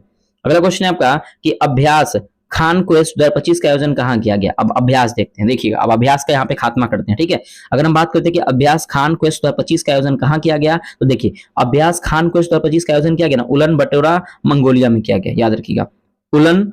उलन बटोर मंगोलिया में खान क्वेस्ट 2025 का आयोजन किया गया। अब देखिए बहुत सारे एक्सरसाइज देख लेते हैं। अगर हम बात करते हैं क्या इंद्र एक्सरसाइज, एक क्वेश्चन आता है कि इंद्र एक्सरसाइज किसके, तो भारत और रूस के बीच में इंद्र एक्सरसाइज होता है। भारत और रूस के बीच में कौन सा एक्सरसाइज, तो इंद्र एक्सरसाइज। ठीक है, अगर हम बात करते हैं काजिंद एक्सरसाइज ना भारत और कजाकिस्तान के बीच में होता है। ध्यान रखिए, काजिंद भारत और कजाकिस्तान के बीच में होता है, ये ध्यान रखिएगा। अगर हम बात करते हैं 12वां जो है आपका खंजर युद्ध अभ्यास किसके बीच में होता है, भारत और किर्गिस्तान के बीच में होता है। ठीक है, अगर हम बात करें रिम्पैक की, तो एशिया याद रखिए सबसे बड़ा जो नौसेना अभ्यास है रिम्पैक है, जो अमेरिका में इसका आयोजन किया जाता है प्रशांत महासागर में। ठीक है, ये ध्यान रखिएगा। अगर हम बात करते हैं हैंड इन हैंड किया जाता है, भारत और चीन के साथ हैंड इन हैंड अभ्यास किया जाता है। सूर्य किरण भारत और नेपाल के बीच में किया जाता है। डेजर्ट नाइट, सुनिएगा डेजर्ट नाइट किया जाता है भारत और यूएई के बीच में, भारत और यूएई के बीच में डेजर्ट नाइट का आयोजन किया जाता है, अभ्यास होता है। डेजर्ट फ्लैग जो होता है ना, इसमें बीएसएफ भाग लेता है। डेजर्ट फ्लैग एक आता है फ्रेंड्स जो राजस्थान में किया गया था। साइक्लोन एक है, साइक्लोन अभ्यास जो होता है भारत और मिस्र के साथ साइक्लोन अभ्यास किया जाता है। ठीक है फ्रेंड्स, तो इतने अभ्यास आप लोग याद रखिएगा, बहुत इंपॉर्टेंट है फ्रेंड्स। मैं आज सोचा हूं कि अब जो भी एक्स्ट्रा फैक्ट जितने भी बहुत सारे रहेंगे मैं आपको बताऊंगा फ्रेंड्स। प्लीज कमेंट करके बताइए कि आज का वीडियो कैसा लगा। मैं सोच रहा हूँ देखिए आपके आने वाले बिहार पुलिस का एग्जाम है, मैं आपको एक बार प्रॉमिस करते हुए विश्वास दिलाता हूँ, अगर आप पीसीएस मेरे चैनल से जुड़े हुए हैं, अगर ये होमवर्क सीरीज 2.0 और होमवर्क सीरीज 1.0 अगर आप देख रहे हैं, देखिए होमवर्क सीरीज 1.0 देखेंगे तो वहाँ पे मास्टर वीडियो देखने को मिलेंगे फ्रेंड्स। तो आप क्या काम कीजिए, मास्टर वीडियो ना 12 मास्टर वीडियो, 12 एक मास्टर वीडियो वही लैब में है 4 घंटा 3 घंटा का है फ्रेंड्स। तो प्लीज आपसे मैं काइंडली रिक्वेस्ट करता हूं कि अगर आपको बिहार पुलिस एग्जाम निकालना है तो प्लीज आप इस 12 मास्टर वीडियो को एक बार नहीं 2 बार एक बार जरूर देख ले। बहुत इंपॉर्टेंट है मास्टर वीडियो, बहुत इंपॉर्टेंट है, केवल 12 ही देखना पड़ेगा, एक नहीं 2 बार देखना है। उसके बाद होमवर्क सीरीज जो 1.0 है इसको कंटिन्यू में रखिए तो आपका रिवीजन होते रहेगा। तो प्लीज आप उस मास्टर वीडियो को जरूर देखिएगा, आपके आने वाले बिहार पुलिस एग्जाम के लिए बहुत काम करेगा। एक बार देख के देखिए फ्रेंड्स, बहुत फायदा करेगा आपको, ठीक है, ध्यान रखिएगा। चलिए अगला क्वेश्चन देखते हैं। नेक्स्ट आप 6 नंबर की भारत का पहला आर्टिफिशियल इंटेलिजेंस केंद्रित विशेष आर्थिक क्षेत्र कहां स्थापित किया गया है। देखिए भारत का पहला पूछा जा रहा है, पहला आर्टिफिशियल इंटेलिजेंस केंद्रित विशेष आर्थिक क्षेत्र स्थापित किया गया छत्तीसगढ़ में। छत्तीसगढ़ से आपको अगर हम बात करते हैं क्या, छत्तीसगढ़ की राजधानी क्या है तो रायपुर, ये आप याद होना, ठीक है। छत्तीसगढ़ में ना एक महतारी वंदना योजना, महतारी वंदना योजना कहां शुरू किया गया तो छत्तीसगढ़ में, ये ध्यान रखिएगा, ठीक है। अगर हम बात करते हैं मुंबई से, सुनिएगा एआई आधारित आर्टिफिशियल इंटेलिजेंस पर आधारित पहला विश्वविद्यालय कहां बनाया गया था मुंबई में, ठीक है। एआई आधारित पहला शहर कौन सा है तो लखनऊ है, पहला शहर कौन है लखनऊ है, ठीक है। आगे बढ़ते हैं। नेक्स्ट क्वेश्चन है आपका 7 नंबर की वैश्विक शिखर सम्मेलन योग कनेक्ट का आयोजन कहां और किस मंत्रालय द्वारा किया गया। देखिए वैश्विक शिखर सम्मेलन योग कनेक्ट का आयोजन जो किया गया नई दिल्ली आयुष मंत्रालय के द्वारा किया गया। अगर हम बात करते हैं क्या कि नई दिल्ली के प्रगति मैदान में आयोजन हुआ था, ये ध्यान रखिए। अगर आयुष मंत्रालय की बात करें तो इसकी स्थापना हुआ 2014 में, इसके भी वर्तमान में मंत्री कौन है तो सर्बानंदा सोनोवाल इसके वर्तमान में भी मंत्री है। अगला आपका 8 नंबर की हाल ही में सूर्य के दक्षिणी ध्रुव में पहली तस्वीर किस अंतरिक्ष एजेंसी द्वारा जारी किया गया तो याद रखिए यूरोपीय अंतरिक्ष एजेंसी, जो यूरोप की एजेंसी है, इन्होंने क्या किया है कि सूर्य के दक्षिण ध्रुव पर पहली तस्वीर अंतरिक्ष एजेंसी द्वारा जारी किया गया है, ठीक है। अगर हम बात करते हैं क्या, स्पेसएक्स अमेरिका की प्राइवेट कंपनी है और नासा जो है अमेरिका की सरकारी कंपनी है नासा, ठीक है। जिसमें एक क्वेश्चन याद रखिएगा, निसार, एक निसार है और एक आपका आर्टिमिस है। निसार और आर्टिमिस मिशन ये नासा इसरो का संयुक्त मिशन है, ध्यान रखिए। निसार और आर्टिमिस मिशन नासा का और इसरो का संयुक्त मिशन है, ये ध्यान रखिएगा। अगला क्वेश्चन नेक्स्ट है कि हाल ही में हाइब्रिड मानव रहित वाहन रुद्राक्ष का सफल परीक्षण कहां से किया गया था पोखरण राजस्थान से, ध्यान रखिएगा। हाल ही में हाइब्रिड मानव रहित वाहन जिसका नाम क्या है रुद्राक्ष जिसका सफल परीक्षण कहां से किया गया था पोखरण राजस्थान से किया गया, पोखरण राजस्थान से, ठीक है। अगर हम बात करते हैं पोखरण से तो याद रखिएगा कि पोखरण में पहला परमाणु परीक्षण हुआ था 1974 में, ठीक है ना, 1974 में हुआ था, ठीक है ना, जिसका नाम स्माइलिंग बुद्धा इसका कोड दिया गया था। और परमाणु का मतलब कि परमाणु परीक्षण दूसरा हुआ था पोखरण राजस्थान में हुआ था 11 और 13 मई को हुआ था 1998 में हुआ था, ठीक है ना, ये ध्यान रखिएगा। तो इसका कोड था शायद देवी शक्ति नाम था, एक बार देख लीजिए, हाँ देवी शक्ति, ठीक है ना। तो अगर हम बात करते हैं अब यहाँ पे एक राजस्थान से याद रखिए, राजस्थान से कुछ योजनाएं चलाई जिसमें चिरंजीवी योजना राजस्थान में चलाया गया था, इंदिरा कैंटीन योजना राजस्थान में चलाया गया था, और याद रखिएगा मृदा स्वास्थ्य कार्ड योजना 2015 में इसको लाया गया था, मृदा स्वास्थ्य कार्ड योजना की उसको चलाया गया था राजस्थान में, ठीक है, ये ध्यान रखिए, बहुत इंपॉर्टेंट क्वेश्चन है। 10 नंबर की बिहार सरकार द्वारा 100% केंद्रीय विल पोषण आर्द्रभूमि संरक्षण परियोजना किस जिले में शुरू किया गया तो याद रखिए बिहार के भोजपुर जिले में। बिहार सरकार द्वारा 100% केंद्रीय विल पोषण आर्द्रभूमि संरक्षण परियोजना जो है वो भोजपुर में शुरू किया गया। अगर हम बेटा की बात करें तो याद रखिएगा ब्राउनफील्ड एयरपोर्ट बनाया जाएगा, किसके मदद से तो रूस की मदद से, ये ध्यान रखिएगा बेटा। अगर हम बात करते हैं भागलपुर से तो एक बहुत इंपॉर्टेंट है जो किसान सम्मान निधि योजना है, किसान सम्मान निधि योजना का वर्तमान किस जो पेश की गई है वो भागलपुर से ही पेश की है, ये ध्यान रखिएगा, ठीक है। आगे बढ़ते हैं। अगला क्वेश्चन है क्या प्रवाह पोर्टल किस स्वास्थ्य किस संस्था द्वारा लॉन्च किया गया प्रवाह पोर्टल। देखिए प्रवाह पोर्टल जो लॉन्च किया गया ना, प्रवाह पोर्टल जो लॉन्च किया किसके द्वारा लॉन्च किया गया तो ध्यान रखिएगा ये जो लॉन्च किया गया भारतीय रिजर्व बैंक के द्वारा प्रवाह पोर्टल लॉन्च किया गया, ध्यान रखिएगा। और भारतीय रिजर्व बैंक आरबीआई द्वारा जारी मौद्रिक दर कितना तो 4.5%, बहुत इंपॉर्टेंट ये भी क्वेश्चन है कि भारतीय रिजर्व बैंक द्वारा जारी मौद्रिक दर कितना 4.5%। अगर हम बात करते हैं कि भारतीय प्रतिभूति और विनिमय बोर्ड सेबी ने एक सारथी पोर्टल को भी लॉन्च किया, ये ध्यान रखिएगा। अगर हम बात करते हैं रिजर्व बैंक की तो आपको पता है कि आरबीआई का अधिनियम 1 अप्रैल 1934 का अधिनियम है था, आरबीआई का स्थापना हुआ था 1 अप्रैल 1935 को आरबीआई का स्थापना हुआ था, ठीक है ना, ये ध्यान रखिएगा। यंग हिल्डन समिति की सिफारिश पर आरबीआई का स्थापना हुआ था। आरबीआई के पहले गवर्नर थे ऑस्मान स्मिथ, पहले भारतीय गवर्नर पूछे तो सीडी देशमुख। वर्तमान में आरबीआई के 26वें गवर्नर कौन है तो याद रखिएगा संजय मल्होत्रा। शक्तिकांत दास के स्थान पे है संजय मल्होत्रा, ये ध्यान रखिएगा, ठीक है। अगर हम बात करते हैं क्या कि नीति आयोग, अगर हम बात करते हैं नीति आयोग तो नीति आयोग ने एक रिपोर्ट जारी किया है राजकीय स्वास्थ्य सूचकांक, जिसमें टॉप पे कौन है तो उड़ीसा राज्य, याद रखिए राजकीय स्वास्थ्य सूचकांक में टॉप राज्य कौन है तो उड़ीसा है। अगला क्वेश्चन है आपका 12 नंबर की, कोचिंग सेंटरों पर छात्रों की निर्भरता कम करने के लिए नवगठित पैनल का प्रमुख कौन है? तो विनीत जोशी। कौन है? विनीत जोशी ने कहा कि कोचिंग सेंटरों पर छात्रों की निर्भरता को कम करने के लिए नवगठित पैनल का प्रमुख कौन है? तो विनीत जोशी है, विनीत जोशी। अगला क्वेश्चन देखते हैं 13 नंबर क्वेश्चन देखिए, सतत विकास लक्ष्य, याद रखिए सतत विकास लक्ष्य सूचकांक 2025 में भारत की रैंक क्या था? याद रखिए भारत की रैंक जो है आपके 99 है, 99। भारत की रैंक कितना है? 99। लेकिन ध्यान रखिएगा भारत का अंक अगर पूछे ना तो 67 अंक है। अंक कितने हैं? 67। पहले 71 था लेकिन अब घड़ी क्या हो गया? 67 हो गया। ध्यान रखिए सतत विकास लक्ष्य सूचकांक 2025 में भारत का रैंक कितना है? तो रैंक 99, अंक है 67। ये ध्यान रखिएगा। अगर हम बात करते हैं सतत विकास लक्ष्य में ना, कहा गया है कि 2015 में इसकी शुरुआत हुई थी और कहा गया 2030 तक कहा गया है, 2030 तक कहा गया है सतत विकास लक्ष्य को 2030 तक पूरा करने का लक्ष्य रखा गया। ठीक है, 2030 तक जो आपके 17 गोल्स है ना, 17 गोल्स को पूरा करने का लक्ष्य रखा गया। 17 गोल्स को पूरा करने का क्या लक्ष्य रखा गया, ये ध्यान रखिएगा। ठीक है, अगर हम बात करते हैं कि सतत विकास गोल्स में टॉप राज्य कौन है? तो केरल है। टॉप राज्य कौन है? तो केरल है। अगला क्वेश्चन 14 नंबर की, भारत का पहला of grid 5 megawatt green hydrogen pilot plant कहां चालू किया गया है? तो ध्यान रखिएगा कि भारत का पहला ना of grid 5 megawatt green hydrogen pilot plant जो शुरू किया गया है गुजरात का शुरू किया। कहां पे? गुजरात का। और ध्यान रखिए फ्रेंड्स, ये करंट अफेयर्स है ना, ये इसी मंथ का है, अपडेटेड करंट अफेयर्स, ये ध्यान रखिएगा। ठीक है, अगर हम बात करते हैं गुजरात के गांधीनगर में, आपको पता है कि बिम्स्टेक का युवा सम्मेलन कहां हुआ था? गुजरात के गांधीनगर में। और याद रखिए खिलौना संग्रहालय कहां है? तो गुजरात के गांधीनगर में खिलौना संग्रहालय। अगर उड़ीसा की बात करें ना तो सबसे बड़ी योजना है सुभद्रा, भारत की सबसे बड़ी योजना कौन है? सुभद्रा योजना। सुभद्रा योजना ये कहां से शुरुआत हुई थी? तो उड़ीसा से शुरुआत हुई। ठीक है, मध्य प्रदेश से अगर हम बात करते हैं तो मध्य प्रदेश से याद रखिए योजना लाडली बहन योजना, बहुत इंपॉर्टेंट है। मध्य प्रदेश की सबसे बड़ी योजना है लाडली बहन योजना जो मध्य प्रदेश शुरू हुई है। ठीक है, उत्तर प्रदेश की बात करें तो याद रखिएगा एक जेवर, एक बहुत खबर में जेवर एयरपोर्ट है ना, जेवर एयरपोर्ट, याद रखिएगा ये एशिया का सबसे बड़ा एयरपोर्ट होगा जेवर एयरपोर्ट जो भी बनाया जा रहा है उत्तर प्रदेश में। अगला क्वेश्चन आपका 15 नंबर की, 2028 में चौथे संयुक्त राष्ट्र महासागर सम्मेलन के सह मेजबान कौन से दो देश है? ठीक है, याद तो उसका नाम एक दक्षिण कोरिया है और चिली है। तो दक्षिण कोरिया और चिली जो है ना 2028 में चौथे संयुक्त राष्ट्र महासागर सम्मेलन के सह मेजबान कौन से देश है? तो दक्षिण कोरिया और चिली। अब देखिए अफ्रीका से आप याद रखिए, अफ्रीका से याद रखिए ब्रिक्स 2025 में जो ब्रिक्स का सम्मेलन होगा कहां होगा? तो साउथ अफ्रीका में होगा, ये ध्यान रखिएगा। अगर हम बात करें G7 की तो 2025 में जो G7 होगा कहां होगा? तो कनाडा में होगा, कनाडा में। अगला क्वेश्चन है 16 नंबर कि किस मंत्रालय ने पूरे भारत में लिंग संवेदनशील योजना का समर्थन करने के लिए gender budgeting knowledge hub launch किया है? तो किसने किया? तो यार क्या महिला और बाल विकास मंत्री ने, जिसके मंत्री कौन है? अन्नपूर्णा देवी ने भारत में लिंग संवेदनशील योजना का समर्थन करने के लिए gender budgeting knowledge hub launch किया है। तो महिला और बाल विकास मंत्री जो कौन है? तो अन्नपूर्णा देवी है। 17 नंबर के, हाल ही में खबरों में रहा वैली फीवर किस प्रकार की रोग है? तो देखिए वैली फीवर है ना, वैली फीवर ये फंगल संक्रमण है, फंगल संक्रमण। वैली फीवर किसका है रोग है? तो ये फंगल संक्रमण है। अगला क्वेश्चन 18 नंबर कि किस संगठन ने कार्बन मूल्य निर्धारण 2025 की स्थिति और रुझान शीर्षक से रिपोर्ट जारी किया? तो किस मंत्रालय ने तैयार किया? विश्व बैंक ने। विश्व बैंक ने कार्बन मूल्य निर्धारण 2025 की स्थिति और रुझान शीर्षक से रिपोर्ट जारी की विश्व बैंक ने। अगर हम विश्व बैंक की बात करें तो स्थापना होता है 1944 में। ठीक है ना, ध्यान रखिए ब्रेटन वुड्स सम्मेलन के तहत विश्व बैंक की स्थापना हुआ था। ध्यान रखिए इसका हेडक्वार्टर है तो वाशिंगटन डीसी में इसका हेडक्वार्टर है। अगर हम बात करते हैं ना कि विश्व में, पूरे विश्व में सर्वाधिक कार्बन का उत्सर्जन कौन देश करता है? तो चीन करता है। कौन करता है? तो चीन करता है। पूरे चीन देश में कौन करता है? चीन करता है, ये ध्यान रखिएगा। अगर हम बात करते हैं भारत सरकार के द्वारा कुछ लक्ष्य रखा गया, सुनिएगा भारत का कार्बन मुक्त राज्य कौन है? बहुत इंपॉर्टेंट है, सिक्किम है। सिक्किम, एक क्वेश्चन आता है कि भारत का कार्बन मुक्त राज्य कौन है? सिक्किम है, पहला क्वेश्चन। दूसरा ये है कि रेलवे ने कार्बन मुक्ति का लक्ष्य कब रखा है? तो 2030 तक रखा है कि 2030 तक हम रेलवे में कार्बन मुक्ति का लक्ष्य रखेंगे। भारत सरकार ने नेट जीरो का लक्ष्य कब तक रखा है? तो 2070 तक भारत ने नेट जीरो का लक्ष्य रखा है, 2070 तक। 19 नंबर काली टाइगर रिजर्व किस राज्य में? क से काली और क से कर्नाटक, तो कर्नाटक राज्य में, ध्यान रखिएगा।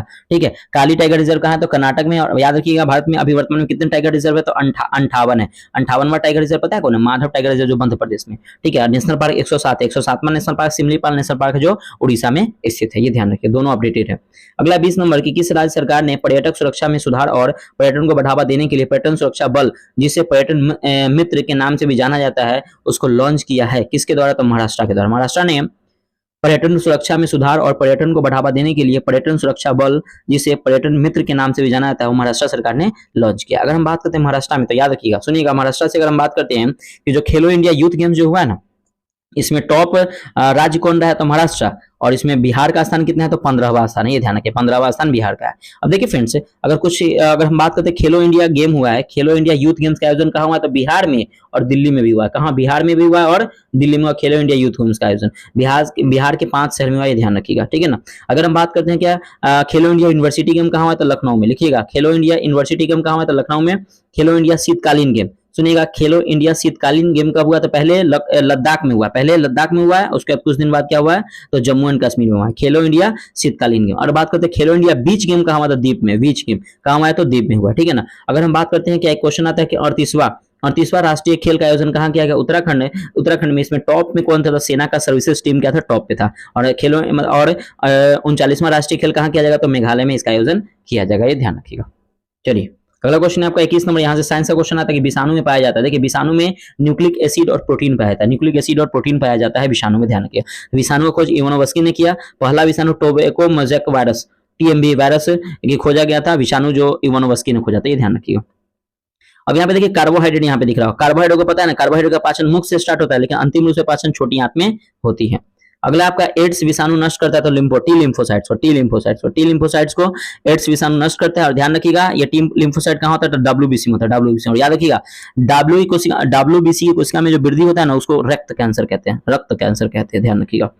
अगला 23 नंबर की ताबेदी किससे फैलता है? देखिए टीबी किससे फैलता है? टीबी जो होता है ना, एक जीवाणु जनित रोग है, लेकिन ध्यान रखिए कि संक्रमित वायु द्वारा फैलता है, ठीक है ना। और ये ट्यूबरक्लोसिस से होता है। और जब टीबी होता है ना, अंग होता है फेफड़ा। अगर एक ऑप्शन में फेफड़ा नहीं था तो क्या था? प्यूरा था। प्यूरा को क्या करता है? खा जाता है, ठीक है, नष्ट कर देता है। प्यूरा को क्या करता है? खा जाता है। लेकिन फेफड़ा होता है, अंग प्रभावित करता है फेफड़ा को। फेफड़ा के अंदर क्या होता है? प्यूरा, तो इसको क्या करता है? प्रभावित करता है, ठीक है, ये ध्यान रखिएगा। अगला क्वेश्चन 24 नंबर कि बीमार व्यक्तियों में एंटीजन का क्या प्रभाव पड़ता है? देखिए बीमार व्यक्ति में एंटीजन का प्रभाव क्या पड़ता है, उसको देखते हैं। तो ऑप्शन ए नहीं होगा कि श्वेत रक्त, ऑप्शन बी हो जाएगा कि एंटीबॉडी का उत्पादन बढ़ा देता है। एंटीबॉडी का उत्पादन क्या करता है? बढ़ा देता है, ये ध्यान रखिए। तो ऑप्शन नंबर क्या हो जाएगा आपका? यहाँ पे बी हो जाएगा राइट आंसर। अगला क्वेश्चन, अब देखिए यहाँ पे मैच करना है। लैक्टोबैसिलस दही का संश्लेषण, ए का सी। देखिए ए का सी कहाँ है? तो ऑप्शन नंबर ए में ए का सी हो गया। अगर ईस्ट की बात करते हैं, ईस्ट हो जाएगा आपका एल्कोहल का उत्पादन। अगर हम बात करते हैं क्या, राइजोबियम में हो जाएगा नाइट्रोजन एसिडीकरण। अगर हम बात करते हैं पेनिसिलियम, तो प्रतिजैविक उत्पादन। और मलेरिया परजीवी हो, रोग पैदा करने वाला जीव, ठीक है। अगर हम बात करते हैं मलेरिया परजीवी की, तो सुनिएगा मलेरिया परजीवी ना, ये रोनाल्ड रॉस ने खोजा था। रोनाल्ड रॉस ने मलेरिया परजीवी खोज की थी। पेनिसिलियम का अलेक्जेंडर फ्लेमिंग ने। और याद रखिएगा राइजोबियम, ये दलहनी फसलों की जड़ों में राइजोबियम पाया जाता है। क्वेश्चन बहुत इंपॉर्टेंट है। राइजोबियम जो है ना, दलहनी फसलों के पौधे में पाया जाता है। अगला क्वेश्चन है आपका 26 नंबर के, निम्नलिखित में से कौन सा जीवाणु तेल खाने वाले जीवाणु है जो समुद्र में फैले तेल को साफ कर देता है? तो याद रखिएगा एल्केनी वोरेक्स। याद रखिएगा एल्केनी वोरेक्स जो है वो मतलब जीवाणुओं को समुद्र में फैले तेल को साफ कर सकता है। ये विदेश में ऐसा होता है, बाहर जहां पे तेल का उत्पादन जहां पे होता है उसके लिए एल्केनी वोरेक्स, याद रखिएगा। अगला क्वेश्चन 27 नंबर की, एंटीबायोटिक पेनिसिलिन बैक्टीरिया के खिलाफ कैसे काम करता है? देखिए जो एंटीबायोटिक पेनिसिलिन है बैक्टीरिया के खिलाफ जो कैसे काम करता है, तो कोशिका भित्ति बनाने वाले जीवाणु प्रतिक्रिया को रोकता है, यही इसका काम करता है, ठीक है ना। मतलब कोशिका भित्ति पर, यहाँ पे पर छूट गया, कोशिका भित्ति पर बनाने वाले जीवाणु प्रतिक्रिया को रोकता है। एंटीबायोटिक पेनिसिलिन बैक्टीरिया के खिलाफ ऐसे ही काम करता है, ध्यान रखिएगा। अगला क्वेश्चन देखिए कि निम्नलिखित में से कौन सा कथन जीवों को उनके आकार, पहले सबसे छोटा आकार विषाणु का है, फिर जीवाणु का है, शैवाल का है, कवक का है, ध्यान रखिएगा। अगर हम बात करें जीवाणु की खोज किसने किया, तो ल्यूवेनहॉक ने। याद रखिए ल्यूवेनहॉक ने किससे खोज किया? ल्यूवेनहॉक ने स्पर्म का खोज किया, ल्यूवेनहॉक ने आरबीसी का खोज किया, ल्यूवेनहॉक ने जीवित कोशिका का खोज किया, और ल्यूवेनहॉक ने माइकोप्लाज्मा का भी खोज किया। बहुत इंपॉर्टेंट है, लिख लीजिएगा। ल्यूवेनहॉक ने जीवाणु खोज किया, स्पर्म का, आरबीसी का, जीवित कोशिका का, माइकोप्लाज्मा खोज ल्यूवेनहॉक ने किया है, ठीक है। अब ध्यान रखिएगा, ज्ञान एक पॉइंट याद रखिएगा आप लोग कि कवक और शैवाल थैलोफाइटा, देखिए कवक और शैवाल को क्या कहते हैं? थैलाफाइटा कहते हैं। थैलोफाइटा समूह क्या? थैलोफाइटा समूह से आते हैं कवक और शैवाल, ठीक है। और याद रखिएगा वायु, एक क्वेश्चन आता है कि वायु प्रदूषण का सूचकांक क्या होता है? लाइकेन होता है। क्या होता है? लाइकेन। वायु प्रदूषण का सूचकांक क्या होता है? लाइकेन होता है। और ग्रीन मुफलर का संबंध किससे? तो ध्वनि प्रदूषण से। ग्रीन मुफलर का संबंध किससे है? तो ध्वनि प्रदूषण से। माइक्रोबायोलॉजी क्या है? देखिए माइक्रोबायोलॉजी क्या है? तो उन जीवों का अध्ययन जो मतलब कि नंगी आंखों से दिखाई नहीं देता है, उसको माइक्रोबायोलॉजी कहते हैं। अगला क्वेश्चन है 30 नंबर के, निम्नलिखित में से कौन सा सूक्ष्मजीव प्रकाश का उपयोग करके प्रकाश संश्लेषण करता है? तो कौन सा सूक्ष्मजीव है? तो याद रखिएगा, इसको बोलते हैं साइनोबैक्टीरिया। साइनोबैक्टीरिया जो है वह सूक्ष्मजीव जो है प्रकाश संश्लेषण करती है। और लास्ट में फ्रेंड्स एक इन्फॉर्मेशन आप सुन के जाइएगा, ठीक है। 31 नंबर क्या कि इलेक्ट्रॉन माइक्रोस्कोप में निम्नलिखित में से किसका उपयोग किया जाता है? देखिए, इलेक्ट्रॉन माइक्रोस्कोप में किसका उपयोग किया जाता है? तो याद रखिए, इलेक्ट्रॉन माइक्रोस्कोप में इलेक्ट्रॉन बीम और चुंबकीय क्षेत्र का उपयोग किया जाता है, ठीक है ना। अब देखिए प्रकाश तरंगे से याद रखिएगा कि प्रकाश तरंगे की चाल जो होती है ना, सबसे ज्यादा कहाँ होती है? तो निर्वात में होती है। कहाँ पे होती है? निर्वात में। और सबसे कम कहाँ होती है? तो ठोस में। सबसे ज्यादा निर्वात में, सबसे कम कहाँ होती है? तो ठोस में होती है, ठीक है। अगर हम बात करते हैं क्या कि नियत ताप पर ध्वनि की चाल क्या होती है? याद, एक क्वेश्चन आया था कि नियत ताप पर ध्वनि की चाल एल्युमिनियम में सबसे ज्यादा होती है। नियत ताप पर, याद रखिएगा, लिखिएगा कि नियत ताप पर ध्वनि की चाल एल्युमिनियम में सबसे ज्यादा होती है, ये ध्यान रखिएगा। अगला क्वेश्चन 32 नंबर की, बैक्टीरिया की श्वसन श्रृंखला डैश से जुड़ी होती है? देखिए, बैक्टीरिया की श्वसन श्रृंखला जो है ना, वो आपको साइटोप्लाज्मिक झिल्ली से जुड़ी होती है। साइटोप्लाज्मिक झिल्ली से बैक्टीरिया की श्वसन श्रृंखला जुड़ी होती है। अगला 33 नंबर की, बैक्टीरिया या सूक्ष्मजीवी में वृद्धि से तात्पर्य क्या है? तो वृद्धि से तात्पर्य यह है कि कोशिकाओं की संख्या में वृद्धि, याद रखिएगा। अगला क्वेश्चन 34 नंबर, कवक की कोशिका भित्ति की संरचना। देखिए, कवक की कोशिका भित्ति तो काइटिन से बनी होती है, लेकिन काइटिन के साथ सेलुलोज भी होती है और हेमी सेलुलोज भी होती है, यानी कि ऑप्शन नंबर डी आपका सही हो जाएगा। राइट आंसर हो जाएगा ऑप्शन नंबर डी, ध्यान रखिएगा। कवक की कोशिका भित्ति की संरचनात्मक घटक क्या होती है? काइटिन, सेलुलोज और हेमी सेलुलोज होती है। अगला 35 नंबर की, किस वायरस रोग के लिए हाल ही में उत्तक संवर्धन के लिए उपयोग से टीका विकसित किया गया है? तो किसके लिए? तो याद रखिए, रेबीज।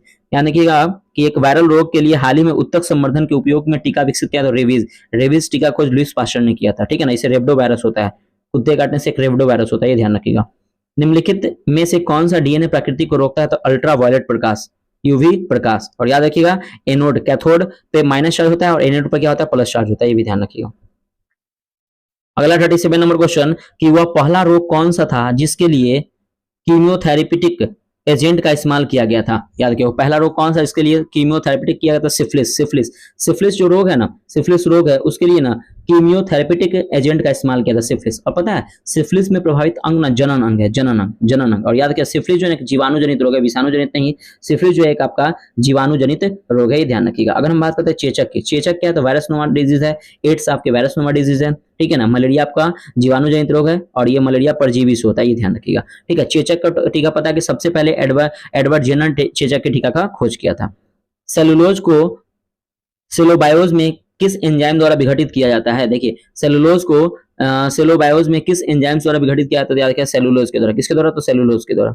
अगला 39 नंबर के, निम्नलिखित में से कौन सा सूक्ष्मजीव समूह गाय की स्तन ग्रंथियों की नलिकाओं में पाए जाते थे? क्या? माइक्रोकोकी जो है ना, सूक्ष्म गाय की स्तन ग्रंथियों की नलिकाओं में पाई जाती है। और ये लैक्टोबैसिलस जो होता है ना, दूध में पाया जाता है, दूध, ये ध्यान रखिएगा।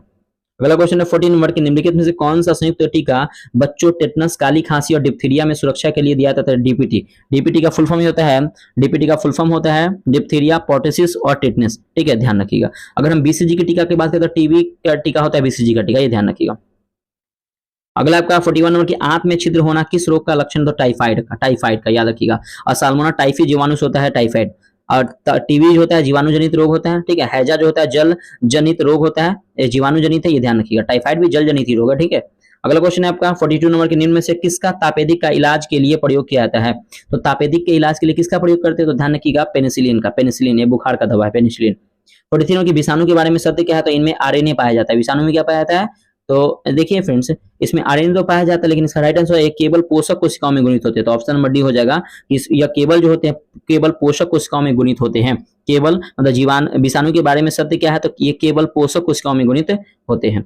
अगला 44 नंबर, कुछ विषाणु में आरएनए होता है लेकिन डीएनए नहीं होता, क्योंकि मतलब इंगित क्या करता है? तो इन विषाणुओं में आनुवांशिक सूचना आरएनए द्वारा की जाती है। यही इसका क्या है?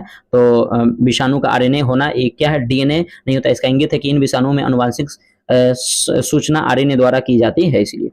अगला 45 नंबर की, बीमार व्यक्तियों में एंटीजन का क्या प्रभाव पड़ता है? देखिए, बीमार व्यक्तियों में एंटीजन का ना एंटीबॉडी का उत्पादन बढ़ा देता है, यही प्रभाव पड़ता है, ठीक है। अगला क्वेश्चन है 46 नंबर की, एंटीबायोटिक पेनिसिलिन निम्न में से किस प्रक्रिया से प्राप्त होता है? देखिए, एंटीबायोटिक पेनिसिलिन जो होता है ना, ये कवक द्वारा प्राप्त होता है, कवक द्वारा, ये ध्यान रखिएगा। अगला क्वेश्चन आपका एड्स विषाणु होता है। देखिए, एड्स विषाणु क्या होता है? तो एकल तंतु आरएनए होता है एड्स, ठीक है। 48 नंबर है क्या कि कुछ विषाणुओं में आरएनए होता है लेकिन डीएनए में नहीं। ये ऑप्शन रिपीट हो गया क्वेश्चन कि इन विषाणुओं में आनुवांशिक सूचना आरएनए द्वारा की जाती है।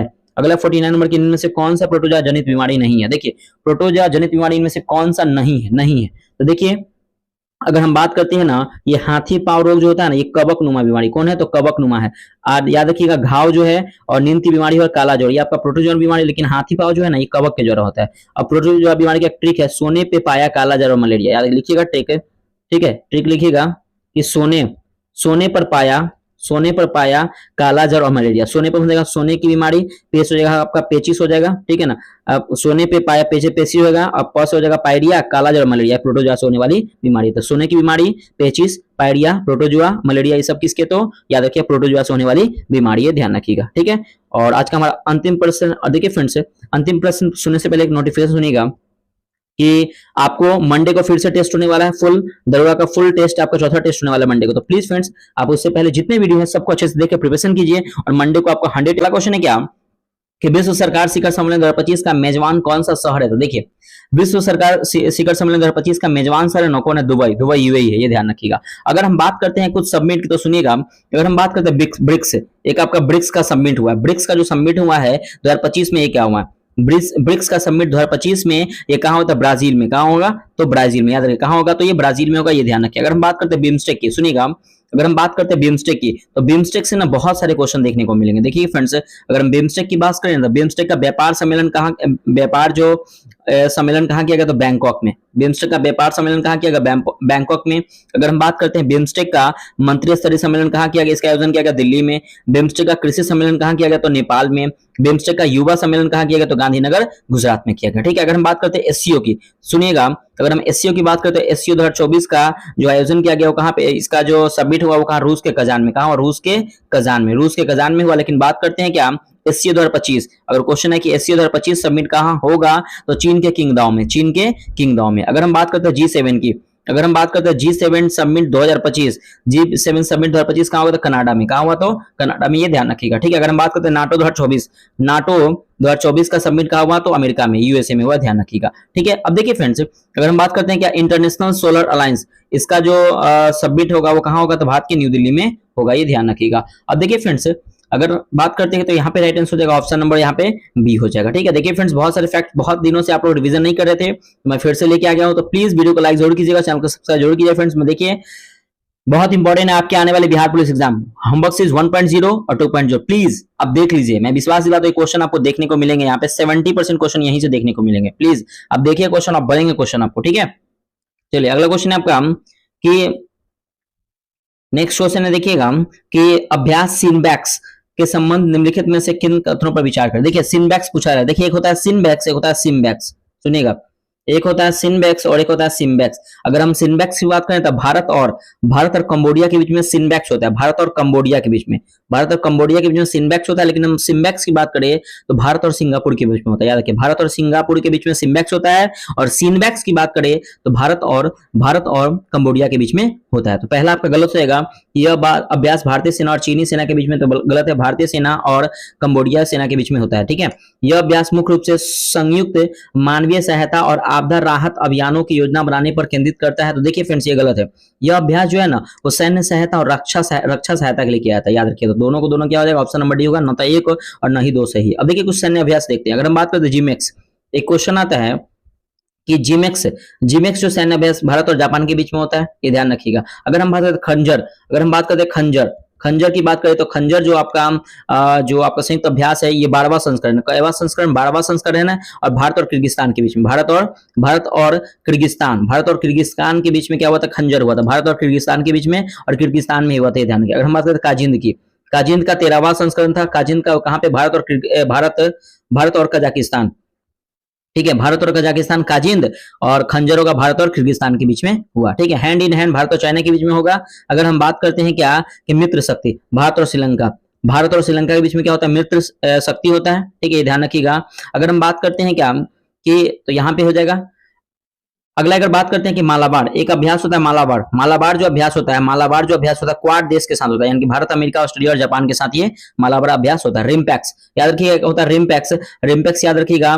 पूरे सबसे बड़ा जो सैन्य अभ्यास होता है रिम्पैक्स होता है। और कहां पे होता है रिम्पैक्स का आयोजन, कहां किया जाता है, तो याद रखिए अमेरिका में इसका आयोजन किया जाता है, ठीक है ना, ये ध्यान रखिएगा। तो इतने फैक्ट्स याद रखिए फ्रेंड्स। ये देखिए यहां से भी क्वेश्चन नहीं बनेंगे, नहीं छूटेंगे, मतलब बनेंगे नहीं, बनेंगे क्वेश्चन लेकिन आपको आपका नहीं छूटेंगे, ठीक है, ध्यान रखिए। Right answer option number D हो जाएगा। थर्ड नंबर की योग महोत्सव 2025 का आयोजन कौन सा शहर करेगा? देखिए योग महोत्सव 2025 का आयोजन करेगा ना, वो कौन करेगा? तो नासिक महाराष्ट्र करेगा, नासिक महाराष्ट्र। और याद रखिएगा योग महोत्सव हम लोग 21 जून को मनाते हैं, 21 जून को अभी मनाया हाल ही में। तो फ्रेंड्स कमेंट करके बताइएगा कि जो ये योग महोत्सव जो मनाया गया था इसका थीम क्या था, कमेंट जरूर कीजिएगा, ठीक है ना। और इसका घोषणा, योग महोत्सव का घोषणा कब हुआ? तो 2015 में इसका घोषणा किया गया था। अगला 4 नंबर की वेब्स 2025 के संदर्भ में निम्नलिखित पर विचार करिए। देखिए यह मुंबई में आयोजित किया गया, बिल्कुल आपको सही है कि वेब्स 2025 का आयोजन मुंबई में किया गया। इसका उद्घाटन राष्ट्रपति नहीं बल्कि प्रधानमंत्री नरेंद्र मोदी जी ने किए थे। तो राइट आंसर हो जाएगा ऑप्शन नंबर ए, केवल एक आपका सही है। 5 नंबर की मई 2025 में प्रधानमंत्री में अमरावती में कई विकास परियोजनाओं की आधारशिला रखी है, जो कि किसकी नई राजधानी? तो याद रखिए आंध्र प्रदेश, आंध्र प्रदेश की नई राजधानी बनाएगी अमरावती। और ध्यान रखिएगा अमरावती जो है ना, इसमें नया जो हाईकोर्ट, जो 25वां जो हाईकोर्ट बनाया वो अमरावती में ही बनाइए, ध्यान रखिएगा। अगला क्वेश्चन है आपका 6 नंबर कि नैनो बबल टेक्नोलॉजी के संदर्भ में निम्नलिखित कथनों पर विचार कीजिए। अगर हम बात करते हैं क्या यह नैनो बबल्स का उपयोग करके पानी की गुणवत्ता में सुधार करने की एक विधि है? तो बिल्कुल आपको सही है, विधि है। यह तकनीक शैवाल और इसी तरह की वृद्धि को हटाकर गंदे तालाब के पानी को साफ कर सकती है। तो ये भी आपका सही था। Right answer option number C होगा, 1 और 2 आपका दोनों सही है। 7 नंबर की विश्व सूखा एटलस के संदर्भ में निम्नलिखित कथनों पर विचार करें। अब देखिए इसमें थोड़ा सा एक देखते हैं, विचार करते हैं, क्या ही विचार करना है इसको देखते हैं कि एटलस संयुक्त राष्ट्र पर्यावरण कार्यक्रम द्वारा लॉन्च किया गया था। तो बिल्कुल आपका सही है। देखिए विश्व सूखा एटलस जो है ना, ये आप याद रखिएगा यूएनसीसीडी द्वारा, यानी कि संयुक्त राष्ट्र मरुस्थलीय रोकथाम के द्वारा इसको विश्व सूखा एटलस जारी किया गया था। तो पहला आपका गलत हो गया, ठीक है। दूसरा आपका यह सूखे से निपटने के लिए पहली वैश्विक एआई संचालित डेटा सूचना था। नहीं, पहली नहीं है, दूसरी है। पहली नहीं है, क्या है? दूसरी है। तो right answer option number D होगा, ना तो 1 और ना ही 2 आपका सही है। अगला आपका 8 नंबर कि किसान कवच मुख्य रूप से किसके लिए बनाया गया? देखिए किसान कवच जो बनाया गया ना, वो कीटनाशक छिड़काव में लगे किसानों और कृषि श्रमिकों की सुरक्षा के लिए किसान कवच बनाया गया। और देखिए किसानों और कृषि श्रमिकों के लिए स्वास्थ्य बीमा लॉन्च किया गया था बजट 2025 में गीग वर्कर्स के लिए। बजट 2025 में ना गीग वर्कर्स के लिए कहा गया था कि स्वास्थ्य डिजिटल दिया जाएगा इन लोगों को, ठीक है, ये ध्यान रखिएगा। अगर हम बात करते हैं किसान सम्मान निधि की, तो याद रखिए किसान सम्मान निधि योजना की शुरुआत हुई 2019 में हुई थी। और कहा गया था कि प्रत्येक सालाना क्या होगा कि 6,000 रुपया किसानों को दिया जाएगा। और इसका शुरुआत जो हुआ था किसान सम्मान निधि योजना की, तो गोरखपुर से हुआ था, उत्तर प्रदेश गोरखपुर से हुआ था। और किसान सम्मान निधि योजना की अंतिम किस्त बिहार ने पेश की थी। बिहार किसने? तो भागलपुर, ये ध्यान रखिएगा। अगला क्वेश्चन 9 नंबर है कि हाल ही में कहाँ डैम सेलफिश की नई प्रजाति पाई गई है? तो मालदीव में। मालदीव में डैम सेलफिश की नई प्रजाति पाई गई है। 10 नंबर की हाल ही में यूनिसेफ स्थापना दिवस कब मनाया गया? तो 11 दिसंबर को यूनिसेफ स्थापना दिवस मनाया गया। 11 नंबर की हाल ही में किसने सार्वजनिक संचार के लिए ब्रॉडकास्ट श्रृंखला शुरू किया? तो आरबीआई ने। या आरबीआई से क्वेश्चन याद रखिएगा कि आरबीआई के 26वें गवर्नर वर्तमान में कौन था? तो वर्तमान में है संजय मल्होत्रा। संजय मल्होत्रा किसके स्थान पे आए थे? तो शक्तिकांत दास के स्थान पे आए थे, ये ध्यान रखिएगा। और संजय मल्होत्रा की नियुक्ति कौन करते? देश के राष्ट्रपति। कितने दिनों के लिए करते? तो 3 सालों के लिए करते हैं, ये ध्यान रखिएगा। अगर हम बात करते हैं कि सेबी के, तो सेबी से याद रखिए सेबी की स्थापना कब हुआ था? तो 1988 में सेबी का स्थापना हुआ था। नबार्ड का स्थापना हुआ था शिवरामन समिति की सिफारिश पे हुआ था। और एसबीआई का स्थापना 1955 में हुआ था। और आरबीआई का स्थापना 1934 के अधिनियम से 1935 में आरबीआई का स्थापना हुआ था, यंग हैंडल समिति के सिफारिश पे। अगला 12 नंबर कि हाल ही में कहा ईगल नेस्ट वर्ल्ड फेस्टिवल आयोजित किया गया? तो अरुणाचल प्रदेश में। याद रखिएगा कि ईगल नेस्ट बर्ड फेस्टिवल का आयोजन कहा? अरुणाचल प्रदेश में किया गया है। अगर हम बात करते हैं क्या डेनी पोलो एयरपोर्ट, क्वेश्चन आता है डेनी पोलो, बहुत इंपॉर्टेंट है। डेनी पोलो एयरपोर्ट कहाँ है? तो याद रखिए अरुणाचल प्रदेश में है। और याद रखिए डेनी पोलो एयरपोर्ट जो है ना, पूर्वोत्तर भारत का पहला ग्रीनफील्ड एयरपोर्ट है। क्वेश्चन आता है कि पूर्वोत्तर भारत का पहला ग्रीनफील्ड एयरपोर्ट कौन है? तो डेनी पोलो एयरपोर्ट है। अगर हम बात करते हैं अरुणाचल प्रदेश में आपका एक सेला सुरंग है। सेला सुरंग ना असम, अरुणाचल प्रदेश को असम से जोड़ेगी कौन? तो यही आपका सेला सुरंग जोड़ेगी। अगला क्वेश्चन आपका 30 नंबर कि एथलीट बायोलॉजिकल्स पासपोर्ट का मुख्य उद्देश्य क्या है? देखिए इसका मुख्य उद्देश्य है कि एंटी डोपिंग उद्देश्यों के लिए जैविक मार्करों को ट्रैक करना। इसका एंटी बायोलॉजिकल पासपोर्ट का मुख्य उद्देश्य है कि एंटी डोपिंग उद्देश्यों के लिए जैविक मार्करों को ट्रैक करना है। 40 नंबर की इसरो द्वारा विकसित ECE-20 क्रायोजेनिक इंजन का प्राथमिक कार्य क्या है? देखिए इसका प्राथमिक कार्य पता क्या है? इसरो द्वारा विकसित ECE-20 क्रायोजेनिक इंजन का लॉन्च व्हीकल मार्क 3 LM-3 के ऊपरी चरण को शक्ति प्रदान करना है, इसका यही एक उद्देश्य है। अगर हम बात करते हैं इसरो के, सुनिएगा इसरो में ना एक EOS-02 जिसका नाम है आजादी सेट, नाम दिया गया था EOS-02 को, ये लॉन्च किया गया था SSLV के द्वारा। और ध्यान रखिए ये असफल हो गया था। क्या हो गया था? ये असफल हो गया था, ध्यान रखिएगा। 15 नंबर क्वेश्चन देखते हैं। 15 नंबर क्वेश्चन से पहले फ्रेंड्स एक कुछ याद रखिएगा, म्यांमार देखिए ऑपरेशन ब्रह्मा हुआ था कि म्यांमार में जब भूकंप आया था उसको बचाने के लिए ऑपरेशन ब्रह्मा शुरू किया था इजराइल। देखिए अभी हाल ही में इजराइल और ईरान में फंसे भारतीयों को निकालने के लिए ऑपरेशन सिंधु की शुरुआत की गई भारत सरकार की तरफ, ऑपरेशन सिंधु। और पाकिस्तान के लिए सिंदूर, और अमेरिका ने टैरिफ टैक्स को बढ़ा दिया था किसको, तो ध्यान रखिएगा भारत में अमेरिका ने टैरिफ टैक्स को क्या कर दिया, बढ़ा दिया है। ठीक है, अगला क्वेश्चन नेक्स्ट आपका 15 नंबर क्वेश्चन देखिएगा कि भारत में मृदा लवणता के प्रभाव के संबंध में निम्नलिखित कथनों पर विचार करें। भारत में सबसे अधिक प्रभावित राज्य गुजरात, उत्तर प्रदेश और महाराष्ट्र है, बिल्कुल आपका सही है। सोडिक मृदा वह है जिसमें विनिमय योग्य सोडियम प्रतिशत 15 से अधिक होता है, ये भी सही है। Right answer option number C होगा, 1 और 2 आपका दोनों सही है। लेकिन क्वेश्चन है कि इसमें से कौन सही नहीं है, तो न तो 1 और न ही 2, मतलब कि सही नहीं है, तो ऑप्शन नंबर हो जाएगा यहाँ पे डी हो जाएगा। ठीक है, देखिएगा कि भारत में निम्नलिखित कथनों पर विचार करें, पहला से दूसरा सही, इसमें कौन सा कथन सही नहीं है, तो न तो 1 न तो 2, कौन सही नहीं है, तो यही सही नहीं है ना, बाकी दोनों तो सही है। ठीक है ना, तो right answer option number D हो जाएगा, ध्यान रखिएगा। अब देखिए अगर हम बात करते हैं नेक्स्ट क्वेश्चन 16 नंबर क्वेश्चन देखिएगा कि Sultan Azlan Shah hockey cup 2024 का खिताब किस देश ने जीता, तो ध्यान किया जापान ने। Sultan Azlan Shah hockey cup किसने जीता, तो जापान ने। अगर हम बात करते हैं क्या, एक ट्रिक याद रखिए हॉकी से संबंधित प्रश्न, अजलन बेटे आगे आवे, अजलन बेटे आगे आवे, अजलन बेटे आगे, अजलन शाह, अजलन कप हो जाएगा आपका अजलान शाह कप हो जाएगा। अगर हम बात करते हैं कि बेटे से हो जाएगा बेटेन कप, और आगा खा से हो जाएगा आगा खा कप। इन तीनों का संबंध किससे, तो हॉकी से। Azlan Shah cup, Batten cup और आगा खा का संबंध किससे है, तो हॉकी से। अगर हम बात करते हैं क्या, एक और है, ध्यान रखिएगा वेल्सन कप, वेल्सन कप, उसका हैसेस याद रखिएगा, हैसेस कप हो गया, और एसएस कप, ये तीनों का संबंध क्रिकेट से है। ठीक है ना, ये ध्यान रखिएगा। एक और आता है क्या, एक आपका बैडमिंटन से संबंधित प्रश्न आता है क्या, उबे अमृत थाम बैडमिंटन, उबे अमृत, ट्रिक है फ्रेंड्स याद रखिए, उबे अमृत थाम बैडमिंटन। उबे से हो जाएगा उबेर कप, और से हो जाएगा अमृत कप, थ से हो जाएगा थॉमसन कप, और बैडमिंटन हो जाएगा, तो ये तीनों का संबंध किससे, बैडमिंटन से संबंधित है। ठीक है, ये ध्यान रखिएगा। अगला क्वेश्चन है 17 नंबर की शक्ति योजना के संबंध में निम्नलिखित में कौन सा कथन सही है। शक्ति योजना के संबंध में देखिए इसका उद्देश्य मुख्य पारदर्शी तरीकों से बिजली क्षेत्र के कोयला आवंटित करना इसका उद्देश्य है। देखिए एक क्वेश्चन बिहार पुलिस में आया था कि सौभाग्य योजना का संबंध किससे है, तो देखिएगा सौभाग्य योजना का संबंध है विद्युतीकरण से सौभाग्य योजना का संबंध है। और ध्यान रखिए इसका उद्देश्य क्या है, सौभाग्य योजना का तो उद्देश्य है कि सहज बिजली हर घर बिजली। ठीक है ना, सहज बिजली हर घर योजना बिजली, ये सौभाग्य योजना का संबंध है, जो इसकी शुरुआत 2017 में हुई थी। सौभाग्य योजना की शुरुआत बिहार में हुई थी। 18 नंबर के हाल ही में कहा 7000 प्रतिभागियों ने सामूहिक गीता पाठ कर गिनीज वर्ल्ड रिकॉर्ड बनाया, तो यार क्या, भोपाल में ना 7000 प्रतिभागियों ने सामूहिक गीता पाठ पर Guinness book of the world record बनाया है, किसने, ध्यान रखिएगा भोपाल ने, भोपाल। अगला क्वेश्चन है 19 नंबर की प्रथम विश्व युद्ध के बाद तुर्की के साथ कौन सी अपमानजनक संधि की गई थी, तो ध्यान रखिए सेब्रे की संधि 1920 में हुआ था। देखिए प्रथम विश्व युद्ध के बाद ना तुर्की के साथ ना जो अपमानजनक संधि हुई थी वो सेब्रे की संधि हुई थी। ठीक है ना, ध्यान रखिएगा। अब देखिए ये इस्तांबुल से याद रखिएगा कि तुर्की, याद रखिए इस्तांबुल ना ये तुर्की का हिस्सा है, और एक मरमरा सागर है, मरमरा सागर बहुत अच्छा क्वेश्चन है। मरमरा सागर जो है ना वो तुर्की को इस्तांबुल से अलग करती है, मरमरा सागर।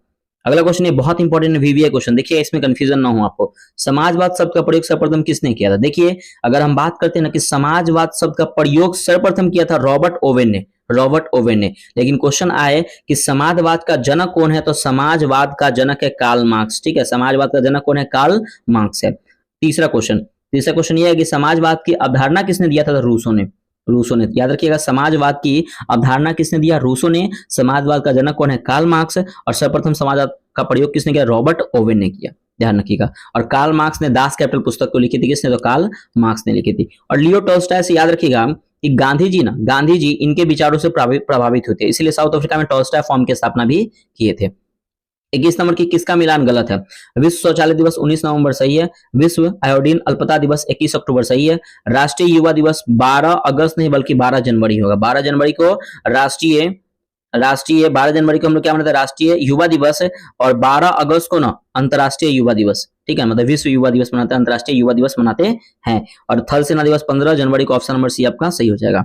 22 नंबर की बुद्ध के जीवन से संबंधित बौद्ध धर्म के प्रतीक चिन्ह को साथ इनका गलत मिलान है। देखिए जन्म कमल से संबंधित है, घृत या घोड़ा से है, मृत्यु स्तूप से। देखिए निर्वाण जो है ना वो पीपल से नहीं है। देखिए निर्वाण अगर हम बात करते हैं पीपल से ज्ञान की प्राप्ति, इसको बोधि वृक्ष कहते हैं, ये ध्यान रखिएगा।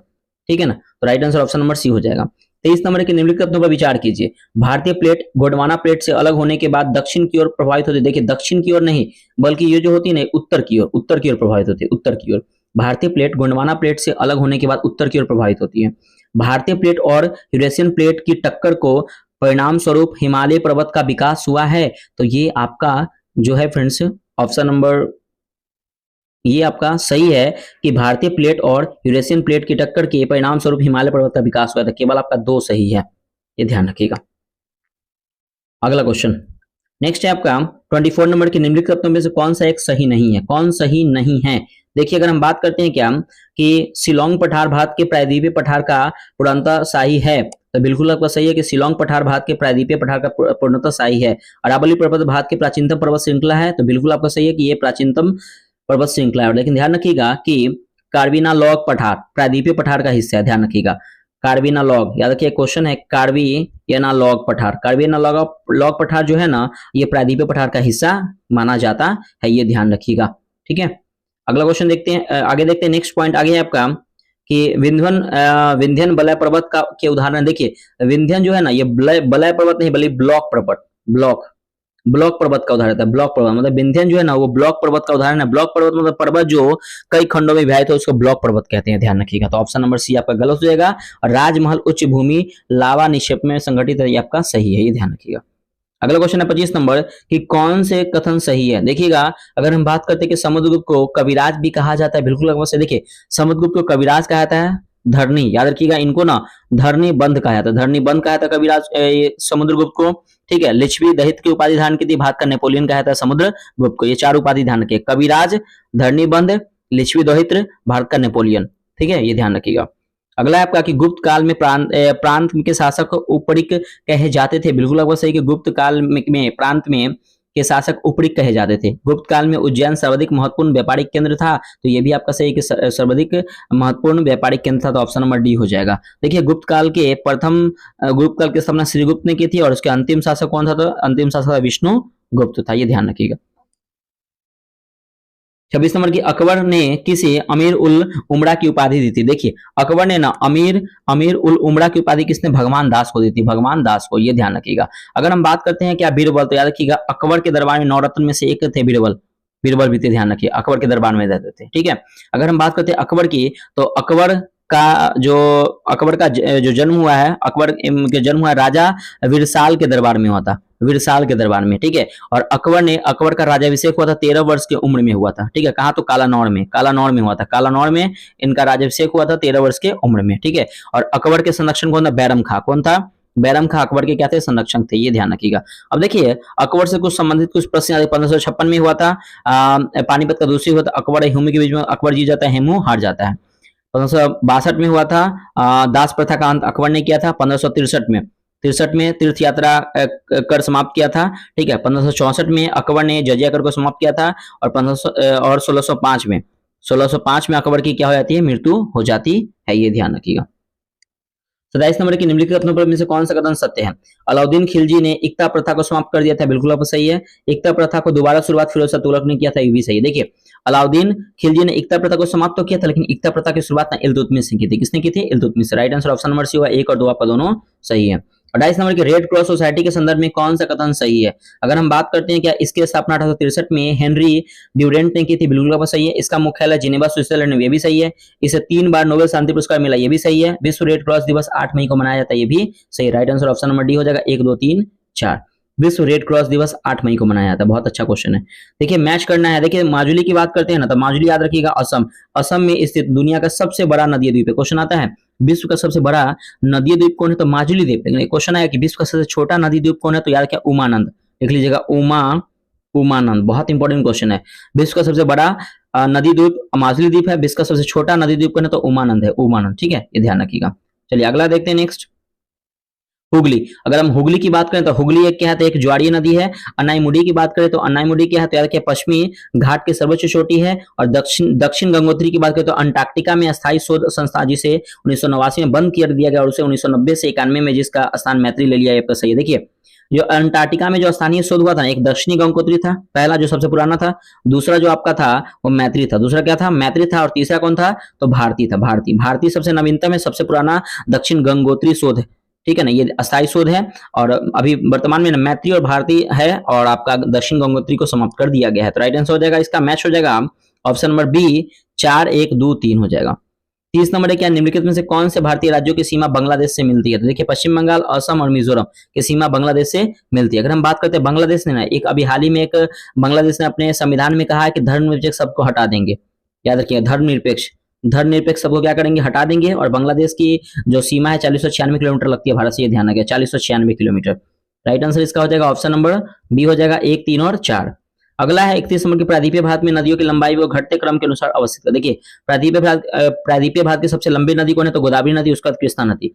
2 3 हो गया, 2 3 1 4। गोदावरी नदी, कृष्णा नदी, उसका नर्मदा, उसका कावेरी नदी। ठीक है, तो right answer option number D हो जाएगा। अगला क्वेश्चन है आपका 32 नंबर। चाय, जूट और चावल की खेती के लिए उपयुक्त काल बैसाखी निम्नलिखित में से किसका स्थानीय नाम है? तो नॉर्वेस्टर का। नॉर्वेस्टर का स्थानीय नाम है नॉर्वेस्टर्न। चाय की खेती के लिए ना नॉर्वेस्टर होता है जो असम में है, असम में है, याद रखिए। आम्र वर्षा केरल में होता है और चेरी ब्लॉसम वर्षा कर्नाटक में होता है। और कॉफी के फूलों को खिलने में कौन मदद करता है? चेरी ब्लॉसम मदद करता है जो कर्नाटक में होती है। 33 नंबर, किसका मिलान गलत है? इंडियन अर्नेस्ट पुस्तक, वैलेंटाइन सिल्वर, बिल्कुल अब सही है। भारत दुर्दशा, मैथिली शरण गुप्त नहीं। भारत दुर्दशा जो है ना वो भारतेंदु के द्वारा लिखा गया, भारतेंदु। याद रखिए भारतेंदु के द्वारा, भारत दुर्दशा भारतेंदु के द्वारा लिखा गया। शूद्रों की खोज भीमराव अम्बेडकर सही है। India for Indians Chittaranjan Das के द्वारा सही है। राइट आंसर ऑप्शन नंबर हो जाएगा बी की भारत दुर्दशा भारतेंदु के द्वारा लिखा गया है। देखिए अगर हम बात करते हैं ट्रिक याद रखिएगा, ये यहाँ पे मैथिली शरण गुप्त दिख रहा है, इसका ट्रिक याद रखिएगा जय भास। याद रखिए जय भास। ज से हो जाएगा आपका, ज से हो जाएगा जयद्रथ बध। याद रखिएगा जयद्रथ बध एक पुस्तक है इनका, जयद्रथ बध इनकी पुस्तक है। ये दूसरा यश याद रखिए यशोधरा इनकी पुस्तक है। भास याद रखिएगा भारत भारती। क्वेश्चन आता है कि मैथिली शरण भारत भारती किसकी पुस्तक है? मैथिली शरण गुप्त की है। ठीक है ना, त से याद रखिएगा भारत भारती हो गया और स से याद रखिएगा क्या हो जाएगा? साकेत। स से क्या हो जाएगा? साकेत। ये सभी जो है मैथिली शरण गुप्त की पुस्तक है। कौन सी सुनिएगा? जयद्रथ बध हो गया, यशोधरा, भारत भारती और साकेत, ये सभी किसकी है? तो मैथिली शरण गुप्त की पुस्तक है। तो right answer option number B हो जाएगा, गलत है। निम्न में से कौन सा कथन सही है? देखिए अब स्वराज पार्टी की स्थापना कब हुआ? स्वराज पार्टी की स्थापना 1923 में हुआ था। लाहौर संयंत्र कब हुआ था? तो 1929 में हुआ था। मुक्ति दिवस कब हुआ था? तो 1939 में हुआ था। नमक सत्याग्रह 1930 में था। मिल कर लीजिए 1 2 4 3 1 2 4 3 ऑप्शन नंबर बी हो जाएगा। निम्न में से कौन सा कथन सही है? 1922 ईस्वी में मेवाड़ भील आंदोलन के नेता मोतीलाल तेजावत थे। तो बिल्कुल आपका सही है कि 1922 में जो मेवाड़ भील आंदोलन के नेता कौन थे? तो मोतीलाल तेजावत थे। मैं राज के पतन की इच्छा करता हूं, यह कथन चंद्रशेखर आजाद का था। बिल्कुल आपका सही है। सविनय अवज्ञा आंदोलन में पठान सत्याग्रही पर गोली चलाने से गढ़वाल राइफल्स ने इनकार कर दिया, ये भी सही। Right answer option number D हो जाएगा। 1 2 3 आपका तीनों क्या है? सही है। अगला 36 नंबर की भारत के निम्नलिखित में से किस राज्य में सर्वाधिक वन आच्छादित? देखिए सर्वाधिक राज्य जो मतलब वन जो है ना मध्य प्रदेश में। देखिए एक रिपोर्ट आता है एक रिपोर्ट आता है IFSAR की रिपोर्ट आई थी 2023 में। ये प्रत्येक 2 साल पे आता है रिपोर्ट, ठीक है। 2023 में आई थी और इसमें कहा गया था कि सर्वाधिक वन जो है ना मध्य प्रदेश में। सबसे कम वन कहाँ है? तो हरियाणा में। सबसे कम वन कहाँ है? हरियाणा में। सबसे ज्यादा कहाँ है? मध्य प्रदेश में। लेकिन क्वेश्चन आता है क्या कि सर्वाधिक वन प्रतिशत में सबसे ज्यादा कहाँ है? तो मिजोरम में। कहाँ है? तो मिजोरम में, ठीक है। क्वेश्चन एक आया था कि अभी वर्तमान में भारत में वन स्थिति कितनी है? तो 25.17% है भारत में वन स्थिति, ठीक है। लेकिन इसका लक्ष्य रखा है कि 33% तक हमको वन को करना है। लक्ष्य 33% रखा गया है। अगला क्वेश्चन नेक्स्ट 37 नंबर की, यदि आप राष्ट्रीय जलमार्ग 1 से नाव द्वारा प्रयागराज से हल्दिया तक की यात्रा करते हैं तो आप कितने राज्यों से जाएंगे? तो 4 राज्य। पहला प्रयागराज उत्तर प्रदेश से जाएंगे, फिर बिहार जाएंगे। प्रयागराज से कहाँ जाएंगे? बिहार। उसका जाएंगे झारखंड जाएंगे। उसका कहाँ जाएंगे? वेस्ट बंगाल। उसका जाएंगे हल्दिया। तो राइट आंसर ऑप्शन नंबर 4 हो जाएगा। 4 बिहार, झारखंड, वेस्ट बंगाल और हल्दिया पहुंचेंगे तो 4 राज्य हो जाएगा, ठीक है। और ध्यान रखिएगा नेशनल वाटर जो है ना, नेशनल वाटर जो है आपका, नेशनल वाटर जो 1 है ये आपका भारत का सबसे बड़ा जलमार्ग वो है, ध्यान रखिएगा, ठीक है। अगला क्वेश्चन आपका 37 नंबर की, यदि आप राष्ट्रीय हो गया, right answer option number B होगा। 38 नंबर देखते हैं कि पूसा यशस्वी पर संबंधित गेहूं की एक नई किस्म से।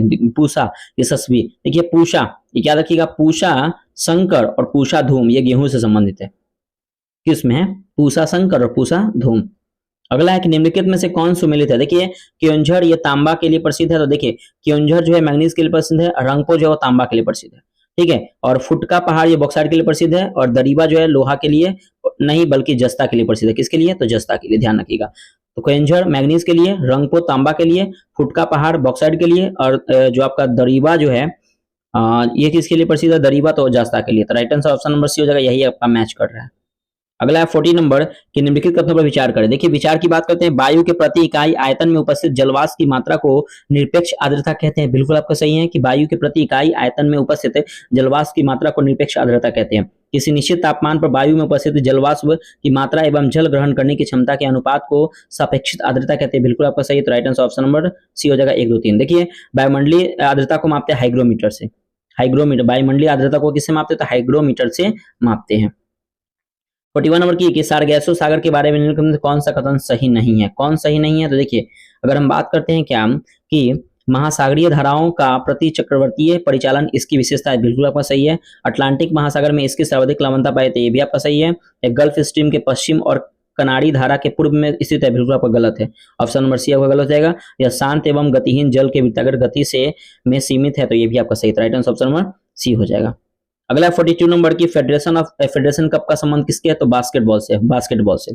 अगला देखिएगा, ये राज्य और राजधानी, अल्जीरिया की राजधानी क्या है? तो अल्जीरिया से। अल्जीरिया की राजधानी क्या है? तो अल्जीरिया से। तो याद रखिएगा एक आपका हो जाएगा। और आंग्लो की राजधानी क्या है? तो आंग्लो की राजधानी लुआंग है। आंग्लो की राजधानी क्या है? लुआंग है। अगर हम बात करते हैं मॉरिशस की, मॉरिशस की राजधानी क्या है? तो मॉरिशस की पोर्ट लुइस है। और मोरक्को की क्या है? तो रबात है। मोरक्को का क्या है? तो रबात है। Right answer option number D हो जाएगा 4, 3, 2, 1। 4, 3, 2, 1। राजधानी बहुत इंपॉर्टेंट है, याद कर लीजिएगा। इसका मिलान गलत है। देखिए नील जो नदी है इसका विक्टोरिया झील से उद्गम स्थल। बिल्कुल सही है। हांगो नदी तिब्बत के पठार। देखिए हांगो नदी जो है ना वो चीन के मध्य पठारी भाग से निकलती है हांगो नदी। और ध्यान रखिएगा चीन का शो कहा था हांगो नदी को, ये भी ध्यान रखिएगा। और ये हांगो नदी निकलती तो है चीन के मध्य पठारी भाग से, लेकिन ये पीला सागर में गिरती है। कहाँ गिरती है? तो पीला सागर में गिरती है। डेन्यूब जो है ब्लैक फॉरेस्ट से निकलती है, सही है। अमेजन जो है लैगो विलफेरो से निकलती है। Right answer option number B आपका गलत हो जाएगा। 45 नंबर की भारतीय पेट्रोलियम संस्थान कहाँ अवस्थित है? जहाँ पे ऑप्शन नंबर सी देहरादून में, ठीक है ना। देहरादून में भारतीय पेट्रोलियम संस्थान स्थित है, देहरादून में। 46 नंबर की निम्नलिखित में से कौन सा सुमेलित नहीं है? देखिए कोटोपैक्सी की बात करें तो इक्वाडोर में है, बिल्कुल सही है। किलिमंजारो आपका तंजानिया में सही है। चिम्बोरेजो अर्जेंटीना में नहीं, ये चिम्बोरेजो है ना आपका यूरोप में का हिस्सा है, यूरोप का हिस्सा है चिम्बोरेजी। और विसुवियस जो है इटली में है। तो बिल्कुल आपका right answer option number C हो जाएगा। 47 नंबर की निम्न पोषण स्तर से उच्च पोषण स्तर पर जाने के उपभोक्ताओं की संख्या घटती जाती है, इसका प्रत्यक्ष कारण क्या है? तो ऊर्जा प्रभाव। तो ऑप्शन नंबर हो जाएगा बी।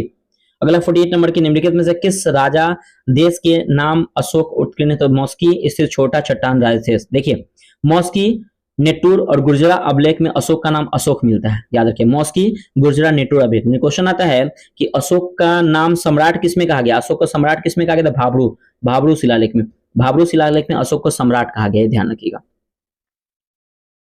अगला क्वेश्चन है आपका देश है उसकी राजधानी है। यात्री कौन से यात्री किस देश से आते हैं? देखिए मार्को पोलो इटली से आते हैं, बिल्कुल सही है। इब्न बतूता मोरक्को के यात्री थे। निकितिन रूस के। और सैदी अली रईस ये तुर्की के। Right answer option number C हो जाएगा। 1, 2, 3, 4 आपका सभी क्या है? सही है। अगला है आपका नेक्स्ट देखिएगा 50 नंबर क्वेश्चन। देखिएगा 50 नंबर क्वेश्चन, चोल साम्राज्य में प्रचलित गिल्ड किससे संबंधित था? देखिए गिल्ड जो था ना, गिल्ड वह व्यापारिक श्रेणियां संबंधित था। गिल्ड किससे संबंधित था? व्यापारिक श्रेणियां से।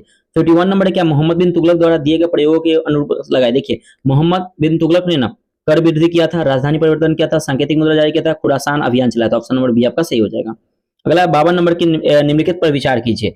देखिए अगर हम बात करते हैं सशस्त्र अधिनियम, प्रथम दिल्ली दरबार, वर्नाकुलर प्रेस एक्ट, ये लिटल ने लगाया था। ये 1878 में लगाया था, ये ध्यान रखिएगा। 1882 में रिपन ने सशस्त्र अधिनियम और वर्नाकुलर प्रेस एक्ट को समाप्त कर दिया था, रिपन ने। तो ऑप्शन नंबर ए हो जाएगा। अगला देखिए 53 नंबर के निम्नलिखित में विचार करें। कांग्रेस के 1920 के नागपुर अधिवेशन में गांधी जी ने घोषणा की थी कि असहयोग आंदोलन के सफल होने के 1 साल के भीतर स्वराज की प्राप्ति हो जाएगी। तो बिल्कुल आपका ये सही है, हो जाएगी। और कांग्रेस ने 1920 के कलकत्ता के विशेष अधिवेशन में पहली बार रियासतों के प्रति अपनी नीति अपनाई थी, ये भी सही है। ऑप्शन नंबर सी 1, 2, 2 आपका दोनों क्या है? सही है। अगला क्वेश्चन है आपका 54 नंबर क्वेश्चन है आपका कि गांधी जी के खेरा सत्याग्रह का मुख्य कारण क्या था? देखिए खेरा सत्याग्रह का मुख्य कारण जो था ना, यद्यपि राजस्व संहिता में यह प्रावधान था कि सूखे की स्थिति में राजस्व में कटौती की जाएगी, पर अधिकारी इसका क्रियान्वयन नहीं कर रहे थे, इसीलिए ऑप्शन नंबर हो जाएगा यहाँ पे बी हो जाएगा। अगला क्वेश्चन आपका 55 नंबर की जनता दल सरकार द्वारा 1975 के आपातकाल की परिस्थितियों की जांच करने के लिए निम्नलिखित में से किस आयोग की नियुक्ति की गई थी? तो याद रखिए शाह आयोग की नियुक्ति की गई थी। शाह आयोग की नियुक्ति जनता दल सरकार द्वारा 1975 के आपातकाल की परिस्थितियों की जांच करने के लिए शाह आयोग की नियुक्ति की गई थी। 56 नंबर के स्थानीय निकायों के चुनाव में कौन सा संपन्न करवाता है। देखिए स्थानीय निकाय को कौन संपन्न कराएगा, तो याद रखिएगा जो राज्य जो निर्वाचन आयोग होते हैं वो करवाते हैं। अगला क्वेश्चन है 57 नंबर, यदि भारत के राष्ट्रपति संविधान के अनुच्छेद 356 के अधीन यथ उपबंधित अपनी शक्तियां को किसी विशेष राज्य के संबंध में प्रयोग करता है तो वह उस राज्य की विधानसभा स्वतः भंग नहीं होती। तो आपका गलत है, पहला गलत हो गया। इसमें कौन सा इसका राइट आंसर हो सकता है, तो ध्यान रखिएगा ऑप्शन नंबर सी याद रखिएगा कि उस राज्य में अनुच्छेद 19 निलंबित हो जाता है, ये ध्यान रखिए। तो ऑप्शन नंबर हो जाएगा आपका सी। 58 नंबर है क्या कि मानव उत्सर्जन तंत्र के संदर्भ में निम्नलिखित में विचार कीजिए। देखिए वृक्क रुधिर से नाइट्रोजनी वर्ज्य पदार्थों को अलग करने में काम करता है, बिल्कुल आपका सही है। वृक्क के अंदर नेफ्रॉन नामक निस्संदन एकक उपस्थित होते हैं, भी आपका सही है। वृक्क द्वारा हुए प्रारंभिक निस्संदन से बचे पदार्थों को चयनित पूर्णाशोषण मूत्रवाहिनी में होता है, मूत्रवाहिनी में नहीं बल्कि होता है वृक्क नलिकाओं में। कहाँ होता है, वृक्क नलिकाओं में होता है। तो राइट आंसर हो जाएगा ऑप्शन नंबर ए, 1 और 2 आपका सही है, 3 आपका गलत हो जाएगा। 59 नंबर है क्या कि आउटकम बजट सामान्य बजट की तुलना में एक जटिल प्रक्रिया है जिसमें वित्तीय प्रावधानों के परिणामों के संदर्भ में देखा जाना होता है। अगला आपको 60 नंबर की निम्नलिखित में से किस कोशिका अंगक में से लाइसोसोम बनता है, तो याद क्या गोल्जीकरण से। गोल्जीकरण से क्या होता है कि लाइसोसोम बनता है। 61 नंबर की निम्नलिखित में से कौन सा पारिस्थितिकीय तंत्र स्थलीय और सामुद्रिक पारिस्थितिकीय तंत्रों के बीच में सहजीवी संपर्क का काम करता है, तो कौन करता है, तो याद रखिएगा ज्वारनद मुख्य पारिस्थितिकीय तंत्र जो होता है पारिस्थितिकीय तंत्र स्थलीय और सामुद्रिक पारिस्थितिकीय तंत्रों के बीच में सहजीवी संपर्क का काम करता है। 62 नंबर की राज्यसभा धन विधेयक को अपनी सहमति कितने दिनों तक रोक सकता है, तो 14 दिनों तक रोक सकता है। 63 नंबर के निम्नलिखित में से कौन सा व्यय भारत की संचित निधि से प्रभावित होते हैं, तो कौन सा व्यय जो होते हैं तो ध्यान रखिएगा ये जो होते हैं राष्ट्रपति की उपलब्धियां और भत्ते और उसके पद से संबंधित व्यय, राज्यसभा के सभापति और उपसभापति सभा तथा लोकसभा के अध्यक्ष और उपाध्यक्ष के वेतन और भत्ते, ऋण प्रभार जिनके लिए भारत सरकार दायी है, ये भी सब ये होते हैं संचित निधि। राइट आंसर ऑप्शन नंबर भी होगा 1, 2, 3 आपका तीनों क्या जगह सही हो जाएगा। अगला क्वेश्चन है आपका 64 नंबर के निम्न में से कौन सा कथन सही है, कौन सा कथन सही है ये पूछा जा रहा है। तो देखिए टाइफाइड सैल्मोनेला टाइफी नामक प्रोटोजन है बल्कि देखिए जीवाणु जनित रोग है, जीवाणु के कारण तो पहला गलत हो गया। वाइविडाल परीक्षण से टाइफाइड की जांच करती है, बिल्कुल आपका सही था, 2 आपका सही है और एक आपका क्या हो जाएगा गलत है। Right answer option number B हो जाएगा कि आपका क्या हो जाएगा गलत हो जाएगा। अगला क्वेश्चन है आपका 65 नंबर की ग्रेसम का नियम निम्नलिखित किससे संबंध। देखिए ग्रेसम का नियम जो है ना ये मुद्रा का प्रचलन से है, ग्रेसम का नियम मुद्रा का प्रचलन से। 66 नंबर की भारत में न्यायिक पुनरीक्षण का अर्थ क्या होता है। देखिए न्यायिक पुनरीक्षण का होता है कि विधि और कार्यपालिका आदेशों की संविधानिकता के विषय पर प्रख्यापन करने के न्यायपालिका के अधिकार, ऑप्शन नंबर ए हो जाएगा। अगला क्वेश्चन है 67 नंबर की राज्यपाल की स्वविवेक संबंधी शक्तियां का संबंध किन अनुच्छेदों में है, तो याद क्या अनुच्छेद 163 क्लाउज 1, अनुच्छेद 239 क्लाउज 2 में, ऑप्शन नंबर ए हो जाएगा केवल 1 और 2। 68 नंबर के निम्नलिखित कथनों पर विचार कीजिए। वर्ष 1961 के 11वें संविधान संशोधन अधिनियम ने उपराष्ट्रपति के चुनाव से संबंधित प्रक्रिया में परिवर्तन कर दिया था, तो बिल्कुल जो है ये जो है आपके ये प्रक्रिया में कर दिए थे और राज्य की विधानसभाओं के सदस्य उपराष्ट्रपति के चुनाव में भाग लेने के हकदार नहीं है, तो नहीं मतलब कि हकदार होते हैं। तो ऑप्शन नंबर हो जाएगा 1 सही है, 2 क्या हो गया गलत हो गया, तो ऑप्शन नंबर 1 आपका सही है। अगला 69 नंबर के निम्नलिखित में विचार करें। भू-स्थिर एवं ध्रुवीय दोनों उपग्रहों की कक्षा दीर्घवृत्ताकार होती है। देखिए भू-स्थिर एवं ध्रुवीय दोनों उपग्रहों की कक्षा ना दीर्घ वृत्ताकार नहीं होती है। भू तुल्यकालीन उपग्रहों की समयावधि सूर्य तुल्यकालिक उपग्रहों के मुकाबले में अधिक होती है, तो देखिए अधिक नहीं होती। तो right answer option number D होगा, 1 और 2 दोनों आपका क्या हो गया गलत हो गया। अगला 70 नंबर की केसलर सिंड्रोम सिद्धांत निम्नलिखित में किससे संबंधित है, अंतरिक्ष मलबे से। केसलर सिंड्रोम सिद्धांत जो है ना अंतरिक्ष मलबे से संबंधित है। 71 नंबर के निम्नलिखित में विचार करें। कार्य का मात्रक जूल होता है, बिल्कुल सही है। शक्ति का मात्रक वाट होता है, बिल्कुल सही है। ऊर्जा का मात्रक न्यूटन नहीं बल्कि ऊर्जा का मात्रक भी क्या होता है जूल होता है। तो राइट आंसर हो जाएगा ऑप्शन नंबर ए, 1 और 2 आपका दोनों सही है। 72 नंबर के निम्नलिखित बलों में से कौन सा असंपर्क बल के उदाहरण, असंपर्क देखिए असंपर्क के बल के उदाहरण चुंबकीय बल हो गया, स्त्री बल हो गया और गुरुत्वाकर्षण बल हो गया। ये जो है ना आपके असंपर्क बल के उदाहरण है। घर्षण बल और पेशीय बल ये आपके संपर्क बल के उदाहरण है। तो राइट आंसर हो जाएगा आपका option number B, option number B हो जाएगा आपका 2, 3 और 4 हो जाएगा। अगला है देखिएगा यहाँ पे आपका मैथ का क्वेश्चन है। देखिए 74 का आपका ए आंसर हो जाएगा, मिला लीजिएगा, पीडीएफ में भेज दूंगा, आप देख लीजिएगा। 75 का आपका ए आंसर है, 76 का आप देख लीजिएगा, इसका थोड़ा डेटा करेक्ट नहीं देख लीजिएगा, इसका आंसर पता नहीं चल रहा। 77 का ध्यान रखिएगा, 77 का ए है। और 78 की बात करते हैं, 78 का आपका सी आंसर हो जाएगा। अगर हम बात करते हैं 79 का, तो 79 का बी आंसर हो जाएगा। और 80 की बात करते हैं तो 80 का आंसर जो हो जाएगा आपका बी हो जाएगा, ठीक है। और अगर हम बात करते हैं क्या 81 की बात करें तो 400% हो जाएगा, ऑप्शन नंबर डी। और 82 की बात करते हैं तो इसका आंसर 90 हो जाएगा। और 83 का बात करते हैं निम्नलिखित में से जीवन से विचार कीजिए। इसमें विचार करना है, विचार क्या करना है कि कौन सा जीव एक कोशिकीय और बहुकोशिकीय। इसमें क्वेश्चन ये पूछा है कि बहुकोशिकीय जीव कौन है। देखिए अमीबा, बैक्टीरिया और पैरामीशियम ये एक कोशिकीय जीव है, एक कोशिकीय, ठीक है। कवक जो है केवल फंजाई, क्या है तो बहुकोशिकीय जीव का उदाहरण है, तो ध्यान रखिएगा। तो राइट आंसर हो जाएगा ऑप्शन नंबर बी, केवल 2 आपका क्या हो जाएगा कि सही बहुकोशिकीय है। 84 नंबर की भारतीय रिजर्व बैंक के संबंधित निम्नलिखित तथ्यों पर अध्ययन कीजिए तथा नीचे दिए गए कूट के सही उत्तर का चयन कीजिए। अब देखिए अगर हम भारतीय रिजर्व बैंक की बात करते हैं तो यह शीर्ष बैंक है, बिल्कुल आपका सही है। यह मुद्रा आपूर्ति को नियमित करता है, ये भी आपका सही है। यह व्यापारिक धारकों को ऋण प्रदान करता है, ये आपका गलत है। यह नाबार्ड के कार्यों का परीक्षण करता है, ये भी आपका सही। राइट आंसर हो जाएगा ऑप्शन नंबर डी, 1, 2 और 4 आपका सही हो जाएगा। 85 नंबर के निम्नलिखित तथ्यों पर विचार करें। देखिए विचार करना है क्या कि उपयुक्त में से कौन पादप के सरल अस्थायी उत्तक के प्रकार है। सरल अस्थायी उत्तक के प्रकार जो है ना वो याद रखिएगा कौन है, तो पैरेन्काइमा हो गया, कैलेनकाइमा हो गया, एस्क्लेनकाइमा हो गया और एपिडर्मिस हो गया। तो राइट आंसर हो जाएगा ऑप्शन नंबर सी, 2, 3, 4, 5 जो है आपके, ये जो है आपके तरल सरल अस्थायी उत्तक के उदाहरण है। कौन, कैलेनकाइमा, पैरेन्काइमा, एपिडर्मिस और एस्क्लेनकाइमा। अगला 86 नंबर की अल्पकालिक सरकारी प्रतिभूति पत्र को क्या कहा जाता है, तो ट्रेजरी बिल कहा जाता है। अल्पकालिक सरकारी प्रतिभूति पत्र को ट्रेजरी बिल कहा जाता है। 87 नंबर की मानव शरीर के हृदय तथा परिसंचरण तंत्र के किस भाग में विऑक्सीजनित रुधिर बहता है, तो महाशिरा में विऑक्सीजनित रुधिर बहता है। 88 नंबर की कथन श्वसन सभी जीवों को जीवित रहने के लिए अनिवार्य है, तो श्वसन जो है वो सभी जीवों, तो बिल्कुल सही है, अनिवार्य है। और यह जीव द्वारा दिए गए भोजन की ऊर्जा को नियुक्त करता है, ये भी सही। राइट आंसर कथन व कारण दोनों सही है और एक कारण का सही स्पष्ट करता है। अगला आपका 89 नंबर की मसूरों में रक्तस्राव, दांतों में गिरना, अस्थियों का भंगुर होना, घाव भरने में देरी निम्नलिखित में से किस विटामिन की कमी, तो विटामिन सी कारण होता है, इसको एस्कॉर्बिक एसिड कहते हैं। देखिए ईईजी किसके कार्य सूचक है, मस्तिष्क, और ईसीजी बोले तो हार्ट से। अगला 91 नंबर के निम्नलिखित में विचार करें, विचार करते हैं। चार्ल्स डार्विन ने प्राकृतिक वर्ण द्वारा जैव विकास का सिद्धांत दिया था, बिल्कुल आपको सही है। डार्विन के प्रयोग ने एक पीढ़ी से दूसरी पीढ़ी में लक्षणों का वंशगतीय कार्य विधि को जानकारी मिलता है। देखिए डार्विन से नहीं बल्कि कौन सा, Gregor John Mendel. Gregor John Mendel से क्या होता है कि पीढ़ी से दूसरी पीढ़ी में लक्षणों को वंशानुगति के कार्य विधि की जानकारी मिलता है।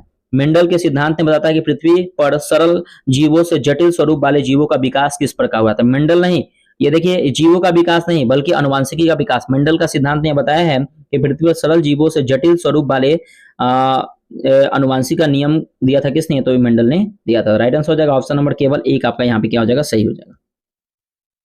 अगला है आपका 92 नंबर की आरटीजीएस लेन देनों के लिए निर्धारित न्यूनतम और अधिकतम सीमा रुपया क्या है। देखिए आरटीजीएस में ना निर्धारित न्यूनतम सीमा 2 लाख है, अधिकतम सीमा की कोई गारंटी नहीं है, बहुत जितना भी आप जमा कर सकते हैं। 93 नंबर की निम्नलिखित में से कौन सा विषय समवर्ती सूची का है। समवर्ती सूची का विषय कौन है, तो ध्यान रखिएगा श्रम कल्याण है, शिक्षा है और न्याय है। तो right answer option number B हो जाएगा 1, 3 और 5। 94 नंबर की चंपारण आंदोलन के जन आंदोलन के जवाब में ब्रिटिश सरकार ने इस मुद्दे से संबोधित करने के लिए कौन सा कदम उठाया था, तो ध्यान रखिएगा ये चंपारण कृषि समिति का स्थापना किया था। 69वीं बीपीएससी में क्वेश्चन आया था, ठीक है ना, तो ऑप्शन नंबर हो जाएगा यहाँ पे सी।